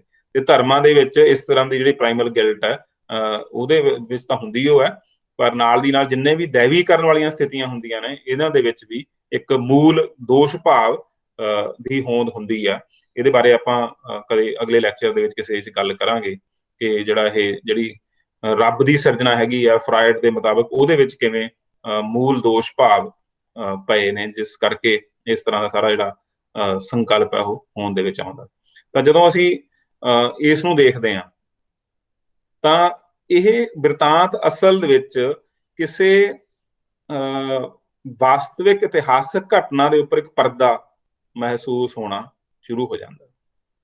ਤੇ ਇਹ ਪਰਦਾ ਪਾਉਣਾ ਇਸ ਲਈ ਵੀ ਕਿਤੇ ਕਿਤੇ ਲਾਜ਼ਮੀ ਲੱਗਦਾ ਕਿ ਜਦੋਂ ਕੋਈ ਲੋਕ ਇੱਕ ਥਾਂ ਤੋਂ ਦੂਜੀ ਥਾਂ ਤੇ ਉੱਜੜ ਕੇ ਜਾਂਦੇ ਨੇ, ਤਾਂ ਜਿਹੜੀ ਥਾਂ ਤੇ ਜਾਂਦੇ ਨੇ, ਉਹਨਾਂ ਥਾਵਾਂ ਦੇ ਉੱਪਰ ਆਪਣੇ ਉੱਥੇ ਹੋਣ ਦਾ ਕੋਈ ਨਾ ਕੋਈ ਇੱਕ ਤਰ੍ਹਾਂ ਨਾਲ ਨਿਆਂ ਉਚਿਤ ਤਰਕ ਚਾਹੀਦਾ ਹੁੰਦਾ। ਇੱਕ ਜਸਟੀਫਾਈਬਲ ਸਟੋਰੀ ਚਾਹੀਦੀ ਹੁੰਦੀ ਹੈ ਕਿ ਤੁਸੀਂ ਇੱਥੇ ਕਿਵੇਂ ਤੁਰੇ ਫਿਰਦੇ, ਹਨਾ। ਤਾਂ ਜਿਹੜੀਆਂ ਇਹ ਕਹਾਣੀਆਂ ਨੇ, ਇਹ ਉਸ ਨੂੰ ਇੱਕ ਤਰ੍ਹਾਂ ਨਾਲ ਸਾਡੇ ਲੋਕਾਂ ਦੇ ਵਿੱਚ, ਪੰਜਾਬ ਦੇ ਵਿੱਚ, ਮਤਲਬ ਇੱਕ ਤਰ੍ਹਾਂ ਨਾਲ ਉਹਨਾਂ ਲੋਕਾਂ ਦੇ ਵਿੱਚ ਜਿਨ੍ਹਾਂ ਲੋਕਾਂ ਨਾਲ ਤੁਹਾਡੀ ਭਾਸ਼ਾ ਨਹੀਂ ਮਿਲਦੀ, ਜਿਨ੍ਹਾਂ ਲੋਕਾਂ ਨਾਲ ਤੁਹਾਡੀ ਜੀਵਨ ਜਾਂਚ ਨਹੀਂ ਮਿਲਦੀ, ਜਿਨ੍ਹਾਂ ਲੋਕਾਂ ਨਾਲ ਤੁਹਾਡਾ ਜਿਹੜਾ ਸਾਡਾ ਪ੍ਰਤਿਮਾਨਕ ਪ੍ਰਬੰਧ ਨਹੀਂ ਮਿਲਦਾ, ਤੇ ਉਹਨਾਂ ਲੋਕਾਂ ਨਾਲ ਤੁਸੀਂ ਬਹੁਤਾ ਗਹਿਰੇ ਤਰੀਕੇ ਨਾਲ ਰਚਨਾ ਬਸਣਾ ਵੀ ਨਹੀਂ ਹੈਗਾ, ਤਾਂ ਉਹਨਾਂ ਲੋਕਾਂ ਨੂੰ ਦੱਸਣ ਵਾਸਤੇ ਤੇ ਆਪਣੀਆਂ ਅਗਲੀਆਂ ਪੀੜ੍ਹੀਆਂ ਨੂੰ ਦੱਸਣ ਵਾਸਤੇ, ਹਨਾ, ਕਿਉਂਕਿ ਉਹਨਾਂ ਲੋਕਾਂ ਤੋਂ ਜ਼ਿਆਦਾ ਜ਼ਰੂਰੀ ਚੀਜ਼ ਜਿਹੜੀਆਂ ਇੱਥੇ ਆ ਗਏ ਲੋਕ ਨੇ, ਇਸ ਰੂਪ ਦੇ ਵਿੱਚ ਵਿਚਰ ਰਹੇ ਨੇ, ਉਹ ਆਪਣੇ ਆਲੇ ਦੁਆਲੇ ਸਥਾਈ ਤੌਰ ਤੇ ਰਹਿੰਦੇ ਹੋਏ ਲੋਕਾਂ ਨੂੰ ਦੇਖ ਰਹੇ ਨੇ। ਜਿਹੜੀ ਨਵੀਂ ਪੀੜ੍ਹੀ ਆਉਂਦੀ ਆ, ਤਾਂ ਉਹਨਾਂ ਦੇ ਮਨ ਦੇ ਵਿੱਚ ਸਵਾਲ ਖੜਾ ਹੁੰਦਾ ਹੋਊਗਾ ਕਿ ਅਸੀਂ ਇਸ ਤਰ੍ਹਾਂ ਨਾਲ ਕਿਉਂ ਤੁਰੇ ਫਿਰਦੇ ਹਾਂ, ਹਨਾ, ਸਾਡਾ ਜੀਵਨ ਇਸ ਕਿਸਮ ਦਾ ਕਿਉਂ ਆ। ਤਾਂ ਆਪਣੀਆਂ ਅਗਲੀਆਂ ਪੀੜ੍ਹੀਆਂ ਨੂੰ ਵੀ ਆਪਣੇ ਇੱਕ ਤਰ੍ਹਾਂ ਨਾਲ ਤਰਕਸ਼ੀਲ ਤਰੀਕੇ ਨਾਲ ਆਪਣੀ ਹੋਂਦ ਨੂੰ ਜਿਤਾਉਣ ਤੇ ਸਚਿਆਉਣ ਵਾਸਤੇ ਜਿਹੜੇ ਬਿਰਤਾਂਤ ਨੇ, ਇਹ ਕੰਮ ਕਰਦੇ ਨੇ। ਤੇ ਬਿਰਤਾਂਤ, ਇਸ ਕਿਸਮ ਦੇ ਬਿਰਤਾਂਤ ਸਾਰੀਆਂ ਹੀ ਕੌਮਾਂ ਦੇ ਕੋਲ ਕਿਸੇ ਨਾ ਕਿਸੇ ਤਰੀਕੇ ਨਾਲ ਹੁੰਦੇ ਨੇ। ਜਿਸ ਵੀ ਤਰ੍ਹਾਂ ਨਾਲ ਅਸੀਂ ਆਪਣੇ ਆਪ ਨੂੰ ਵੱਖਰਤਾ ਦੇ ਨਾਲ ਜੋੜ ਕੇ ਸਥਾਪਿਤ ਕਰਦੇ ਹਾਂ, ਤੇ ਸਾਡੇ ਕੋਲ ਕੋਈ ਨਾ ਕੋਈ ਇਸ ਤਰ੍ਹਾਂ ਦੇ ਬਿਰਤਾਂਤ ਹੋਣਗੇ। ਜੇ ਤੁਸੀਂ ਪੰਜਾਬ ਦੇ ਵਿੱਚ ਸਾਰੇ ਗੋਤਾਂ ਦੀਆਂ ਕਹਾਣੀਆਂ ਸੁਣਨੀਆਂ ਸ਼ੁਰੂ ਕਰੋ ਤਾਂ ਤੁਸੀਂ ਹੈਰਾਨ ਹੋਵੋ ਕਿ ਸਾਰੇ ਗੋਤਾਂ ਦਾ ਸੰਬੰਧ ਕਿਸੇ ਨਾ ਕਿਸੇ ਜਾ ਕੇ ਰਾਜੇ ਨਾਲ ਜਾਂ ਦੇਵਤੇ ਨਾਲ ਜੁੜ ਜਾਂਦਾ ਹੈ। ਮੈਂ ਕਈ ਵਾਰ ਹੈਰਾਨ ਹੁੰਦਾ ਕਿ ਜੇ ਸਾਰੇ ਰਾਜੇ ਹੀ ਸੀ ਤਾਂ ਪਰਜਾ ਕਿੱਥੇ ਗਈ ਫਿਰ, ਹਨਾ? ਜੇ ਸਾਰੇ ਗੋਤਾਂ ਵਾਲੇ ਕਿਸੇ ਨਾ ਕਿਸੇ ਰਾਜੇ ਨਾਲ ਸੰਬੰਧਿਤ ਨੇ ਤਾਂ ਕੋਈ ਪਰਜਾ ਤਾਂ ਹੋਊਗੀ, ਪਰ ਪਰਜਾ ਤਾਂ ਹੈ ਨਹੀਂ, ਕੋਈ ਸਾਰੇ ਹੀ ਰਾਜੇ ਹੀ ਨੇ, ਹਨਾ? ਤਾਂ ਉੱਥੋਂ ਪਤਾ ਲੱਗ ਜਾਂਦਾ ਕਿ ਹਰ ਬੰਦਾ ਆਪਣੇ ਆਪ ਨੂੰ ਇੱਕ ਤਰ੍ਹਾਂ ਨਾਲ ਗੌਰਵਸ਼ਾਲੀ ਅਤੀਤ ਨਾਲ ਜੋੜਨ ਵਾਸਤੇ, ਹਨਾ, ਇਸ ਤਰ੍ਹਾਂ ਦੀਆਂ ਚੀਜ਼ਾਂ ਕਰਦਾ। ਤੁਸੀਂ ਆਪਣੇ ਬਜ਼ੁਰਗਾਂ ਤੋਂ ਕਹਾਣੀਆਂ ਸੁਣੋ ਕਦੇ, ਆਪਣੇ ਅਤੀਤ ਦੀਆਂ, ਆਪਣੀਆਂ ਸਮਝ ਲਓ ਕਿ 3-4 ਪੀੜ੍ਹੀਆਂ ਪਹਿਲਾਂ ਅਸੀਂ ਕਿਹੋ ਜਿਹੇ ਸੀ। ਸਾਰਿਆਂ ਦੇ ਕੋਲ ਹੀ ਹਜ਼ਾਰਾਂ ਏਕੜ ਜ਼ਮੀਨ ਸੀ, ਸਾਰਿਆਂ ਦੇ ਕੋਲ ਹੀ ਸੈਂਕੜੇ ਏਕੜ ਜ਼ਮੀਨ ਸੀ, ਉਹਨਾਂ ਦੇ ਮਹਿਲ ਹੁੰਦੇ ਸੀ, ਉਹਨਾਂ ਕੋਲ ਬਹੁਤ ਤਾਕਤ ਹੁੰਦੀ ਸੀ, ਸਾਰਿਆਂ ਕੋਲ ਹੀ ਮਤਲਬ ਸਾਰਾ ਕੁਝ ਹੁੰਦਾ। ਤੇ ਇਹ ਇੱਥੋਂ ਹੀ ਪਤਾ ਲੱਗ ਜਾਂਦਾ ਕਿ ਜਿਹੜੀ ਚੀਜ਼ ਸਾਰਿਆਂ ਕੋਲ ਹੈ ਇਹਦਾ ਮਤਲਬ ਉਹ ਫਿਰ ਮਿੱਥ ਹੈ, ਹਨਾ? ਉਹਦੇ ਵਿੱਚ ਹਕੀਕਤ ਨਹੀਂ ਹੈਗੀ। ਤੇ ਸਾਰਿਆਂ ਗੋਤਾਂ ਦੀਆਂ ਕਹਾਣੀਆਂ ਰਾਜਿਆਂ ਨਾਲ ਜੁੜਨਗੀਆਂ ਜਾਂ ਦੇਵਤਿਆਂ ਨਾਲ ਜੁੜਨਗੀਆਂ, ਜਾਂ ਹਰ ਇੱਕ ਨੂੰ ਦੇਵਤੇ ਦਾ ਵਰਦਾਨ ਤਾਂ ਜ਼ਰੂਰ ਮਿਲੂਗਾ, ਹਨਾ? ਤੇ ਜਿਸ ਕਰਕੇ ਉਹ ਫਿਰ ਸਮਝ ਲਓ ਕਿ ਉਹਨਾਂ ਦੀ ਹੋਂਦ ਸਥਾਪਿਤ ਹੋਈ। ਤਾਂ ਇਹ ਇੱਕ ਆਮ ਪ੍ਰਵਿਰਤੀ ਆ, ਇਹ ਆਮ ਸਮੂਹਕ ਜੀਵਨ ਦੇ ਵਿੱਚ ਇੱਕ ਮਨੁੱਖੀ ਪ੍ਰਵਿਰਤੀ ਹੈ ਕਿ ਬੰਦਾ ਆਪਣੇ ਆਪ ਨੂੰ, ਆਪਣੀਆਂ ਅਗਲੀਆਂ ਪੀੜ੍ਹੀਆਂ ਨੂੰ, ਜਾਂ ਕਹੀਏ ਕਿ ਇਹ ਕਹਾਣੀਆਂ ਇੱਕ ਸੰਗਠਨ ਦੇ ਬਣਨ ਦਾ ਵੀ ਆਧਾਰ ਹੁੰਦੀਆਂ ਨੇ, ਕਿ ਕੋਈ ਇਕਜੁੱਟ ਰਹੇ ਕੋਈ ਸਮਾਜ, ਉਸ ਵਾਸਤੇ ਵੀ ਇਹ ਕਹਾਣੀਆਂ ਮਦਦਗਾਰ ਹੁੰਦੀਆਂ ਨੇ। ਇਹ ਕਹਾਣੀਆਂ ਰੌਚਕ ਹੁੰਦੀਆਂ ਨੇ, ਇਹ ਕਹਾਣੀਆਂ ਮਾਨਸਿਕਤਾ ਨੂੰ ਸਮਝਣ ਦੇ ਵਿੱਚ ਮਦਦਗਾਰ ਹੁੰਦੀਆਂ ਨੇ, ਪਰ ਇਹ ਇਤਿਹਾਸਕ ਜਾਂ ਹਕੀਕਤ ਦੇ ਵਿੱਚ ਵਾਪਰੀਆਂ ਹੋਈਆਂ ਘਟਨਾਵਾਂ ਹੋਣ, ਇਹ ਲਾਜ਼ਮੀ ਨਹੀਂ ਹੈਗਾ। ਠੀਕ ਹੈ, ਹੁਣ ਇਹ 'ਚ ਹੈ ਕੀ ਹੈ, ਮਤਲਬ ਗੰਢ ਕੀ ਹੈ ਜਾਂ ਰਹੱਸ ਕੀ ਹੈ ਨਾ? ਤਾਂ ਇਸ ਦੇ ਰਹੱਸ ਨੂੰ ਖੋਲਦਿਆਂ ਹੋਇਆਂ ਤੁਸੀਂ ਜੇ ਵਰਤਮਾਨ ਦੇ ਵਿੱਚ ਦੇਖੋ ਤਾਂ ਵਰਤਮਾਨ ਦੇ ਵਿੱਚ ਵੀ ਜਿਹੜੇ ਇਹ ਕਬੀਲੇ ਨੇ, ਇਹ ਇੱਕ ਖਾਸ ਖਿੱਤੇ ਦੇ ਵਿੱਚ ਉੱਥੇ ਰੋਟੇਟ ਕਰਦੇ ਨੇ ਜਾਂ ਉੱਥੇ ਹੀ ਘੁੰਮਦੇ ਨੇ। ਜਿਹੜੇ ਲੋਕ ਉੱਥੋਂ ਪੰਜਾਬ ਆ ਗਏ ਉਹ ਪੰਜਾਬ 'ਚ ਹੀ ਨੇ, ਹੈਨਾ? ਜਿਹੜੇ ਲੋਕ ਉਦੋਂ ਮੱਧ ਪ੍ਰਦੇਸ਼ ਦੇ ਵਿੱਚ ਚਲੇ ਗਏ, ਰਾਜਸਥਾਨ ਦੇ ਵਿੱਚ, ਉਹ ਮੱਧ ਪ੍ਰਦੇਸ਼ ਦੇ ਵਿੱਚ ਹੀ ਨੇ, ਹੈਨਾ? ਉਹ ਮੱਧ ਪ੍ਰਦੇਸ਼ ਦੀਆਂ ਆਪਣੇ ਉਸ ਖਿੱਤੇ ਦੀਆਂ ਹੱਦਾਂ ਨਹੀਂ ਲੰਘਦੇ, ਤੇ ਪੰਜਾਬ ਵਾਲੇ ਪੰਜਾਬ ਨਹੀਂ ਲੰਘਦੇ, ਹੈਨਾ? ਇਹਦਾ ਮਤਲਬ ਜੇ ਇਹ ਬੁਨਿਆਦੀ ਤੌਰ ਤੇ ਇੱਕ ਨੋਮੈਡਿਕ ਕਬੀਲਾ ਹੈਗਾ, ਫਿਰ ਤਾਂ ਜਿਵੇਂ ਪੰਜਾਬ ਆਏ ਸੀ, ਪੰਜਾਬ ਤੋਂ ਇਹ ਜੰਮੂ ਕਸ਼ਮੀਰ ਚਲੇ ਜਾਂਦੇ, ਹੈਨਾ? ਜਾਂ ਜੰਮੂ ਕਸ਼ਮੀਰ ਤੋਂ ਕੋਈ ਵੀ ਇੱਕ ਪਰਿਵਾਰ ਹੈਗਾ, ਜੇ ਉਹਨੇ ਘੁੰਮਣਾ ਹੀ ਆ ਤਾਂ ਫਿਰ ਉਹ ਘੁੰਮਦਾ ਹੋਇਆ ਜੰਮੂ ਕਸ਼ਮੀਰ ਤੋਂ ਲਦਾਖ ਤੋਂ ਤੁਸੀਂ, ਹਨਾ, ਫਿਰ ਤੁਸੀਂ ਅਲੱਗ-ਅਲੱਗ ਖਿੱਤਿਆਂ 'ਚ ਜਾ ਸਕਦੇ ਹੋ, ਪਰ ਐਵੇਂ ਨਹੀਂ ਕਰਦੇ। ਇੱਕ ਖਾਸ ਖਿੱਤੇ ਦੇ ਵਿੱਚ ਹੀ, ਜੇ ਇੱਕ ਜ਼ਿਲ੍ਹੇ ਦੇ ਵਿੱਚ ਨੇ ਜਾਂ ਖਾਸ ਤਰ੍ਹਾਂ ਦੀ, ਕਿਉਂਕਿ ਇਹਨਾਂ ਲਈ ਖੈਰ ਇਹ ਕਿ ਜਿੰਨੇ ਵੀ ਘੁਮੰਤੂ ਕਬੀਲੇ ਹੁੰਦੇ ਨੇ ਉਹਨਾਂ ਨੇ ਜ਼ਿਲ੍ਹੇ ਦੀਆਂ ਹੱਦਬੰਦੀਆਂ ਤਾਂ ਕੋਈ ਹੱਦਬੰਦੀਆਂ ਹੁੰਦੀਆਂ ਨਹੀਂ ਹੈਗੀਆਂ, ਹੈਨਾ? ਪਰ ਫਿਰ ਵੀ ਅਸੀਂ ਜੇ ਧਿਆਨ ਨਾਲ ਦੇਖੀਏ ਤਾਂ ਇੱਕ ਏਰੀਏ ਦੇ ਵਿੱਚ ਘੁੰਮਦੇ ਨੇ, ਉਹਨਾਂ ਦੇ ਖਾਸ ਇੱਕ ਏਰੀਆ ਹੈ, ਜਿਸ ਦੇ ਵਿੱਚ ਉਹ ਲਗਾਤਾਰ ਘੁੰਮਣਗੇ, ਹੈਨਾ? ਇੱਕ ਥਾਂ ਤੋਂ ਦੂਜੀ ਥਾਂ ਮਤਲਬ ਵਾਪਸ ਫਿਰ ਉਸ ਤਰ੍ਹਾਂ ਨਾਲ ਉਸ ਜੀਵਨ ਦੇ ਵਿੱਚ ਉੱਥੇ ਹੀ ਦੁਬਾਰਾ ਗੇੜਾ ਲੱਗ ਜਾਂਦਾ ਜਿੱਥੋਂ ਉਹ ਪਹਿਲਾਂ ਗਏ ਹੁੰਦੇ ਨੇ। ਇਹਦਾ ਮਤਲਬ ਸਮਝ ਲਓ ਕਿ ਉਹ, ਅਸੀਂ ਉਸ ਖਿੱਤੇ ਨੂੰ, ਉਸ ਖੇਤਰ ਨੂੰ ਮੰਨ ਲਈਏ ਵੀ ਉਹ 10-15 ਕਿਲੋਮੀਟਰ ਦਾ ਵੀ ਹੋ ਸਕਦਾ, ਉਹ 20 ਕਿਲੋਮੀਟਰ ਦਾ ਵੀ ਹੋ ਸਕਦਾ, ਉਹ 25 ਕਿਲੋਮੀਟਰ ਦਾ ਵੀ ਹੋ ਸਕਦਾ, ਹੈਨਾ? ਇਸ ਬਾਰੇ ਸਾਡੇ ਕੋਲ ਡਾਟਾ ਨਹੀਂ ਹੈਗਾ, ਪਰ ਇਹ ਡਾਟਾ ਹੈਗਾ ਕਿ ਉਹ ਖਾਸ ਏਰੀਏ ਦੇ ਵਿੱਚ 10-15, 20, 25 ਕਿਲੋਮੀਟਰ ਦੇ ਏਰੀਏ ਦੇ ਵਿੱਚ ਹੀ ਉੱਥੇ ਜਿਹੜਾ ਕੋਈ ਟ੍ਰਾਈਬ ਜਿਹੜਾ ਰਹਿ ਰਿਹਾ ਹੁੰਦਾ, ਹਨਾ, ਉਹ ਉੱਥੇ ਹੀ ਵਿੱਚ ਹੀ ਘੁੰਮਦਾ, ਇੱਕ ਪਿੰਡ ਤੋਂ ਦੂਜੇ ਪਿੰਡ ਤੋਂ, ਹਨਾ, ਤੀਜੇ, ਉਸ ਤੋਂ ਬਾਅਦ ਕਿਸੇ ਸ਼ਹਿਰ ਤੋਂ ਫੇਰ ਪਿੰਡ, ਤੇ ਉਸ ਇੱਕ ਖਿੱਤੇ ਦੇ ਵਿੱਚ ਕਹਿ ਲਓ ਕਿ ਉਹਦੇ ਵਿੱਚ ਹੀ ਘੁੰਮਦੇ ਨੇ, ਹਨਾ? ਉਸ ਤੋਂ ਅੱਗੇ ਨਹੀਂ ਜਾਂਦੇ ਹੈਗੇ। ਇਹ ਆਪਣੇ ਆਪ ਦੇ ਵਿੱਚ ਬਹੁਤ ਹੀ ਮਹੱਤਵਪੂਰਨ ਸੂਤਰ ਹੈ ਇਹਨਾਂ ਦੀ ਜਿਹੜੀ ਪੂਰਬਲੀ ਜੀਵਨ ਸ਼ੈਲੀ ਹੈ ਉਸ ਨੂੰ ਸਮਝਣ ਵਾਸਤੇ।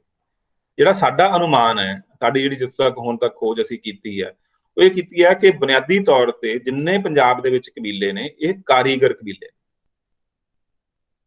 ਠੀਕ ਹੈ? ਇਹ ਆਰਟੀਜ਼ਨ ਕਬੀਲੇ ਨੇ, ਇਹ ਰਾਜਸਥਾਨ ਦੀਆਂ ਆਰਟੀਜ਼ਨ ਜਾਤਾਂ ਨੇ ਅਸਲ ਦੇ ਵਿੱਚ, ਠੀਕ ਹੈ? ਤੇ ਥੋੜੇ ਬਹੁਤ ਫਰਕ ਨਾਲ, ਜਿਵੇਂ ਅਸੀਂ ਲੋਹੇ ਦਾ ਕੰਮ ਹੈ ਤਾਂ ਲੋਹੇ ਦਾ ਕੰਮ ਕਈ ਤਰ੍ਹਾਂ ਦਾ ਹੈ ਨਾ, ਲੱਕੜ ਦਾ ਕੰਮ ਵੀ ਕਈ ਤਰ੍ਹਾਂ ਦਾ, ਤੇ ਇੱਕ ਤਰ੍ਹਾਂ ਦਾ ਕੰਮ ਨਹੀਂ ਹੈ, ਹੈਨਾ? ਇੱਕ ਬੰਦਾ ਕੋਈ ਸੰਦ ਬਣਾਉਂਦਾ ਹੈ ਨਾ, ਇੱਕ ਬੰਦਾ ਕੋਈ ਰਸੋਈ ਦੇ ਚਿਮਟੇ ਬਣਾਉਂਦਾ, ਇੱਕ ਬੰਦਾ ਕੋਈ ਹੋਰ ਜਿਹੜਾ ਹੈਗਾ ਉਹ ਰਾਜਗਰੀ ਨਾਲ ਸੰਬੰਧਿਤ ਚੀਜ਼ਾਂ, ਕਈਆਂ ਤਸਲੇ ਬਣਾਉਂਦਾ, ਹੈਨਾ?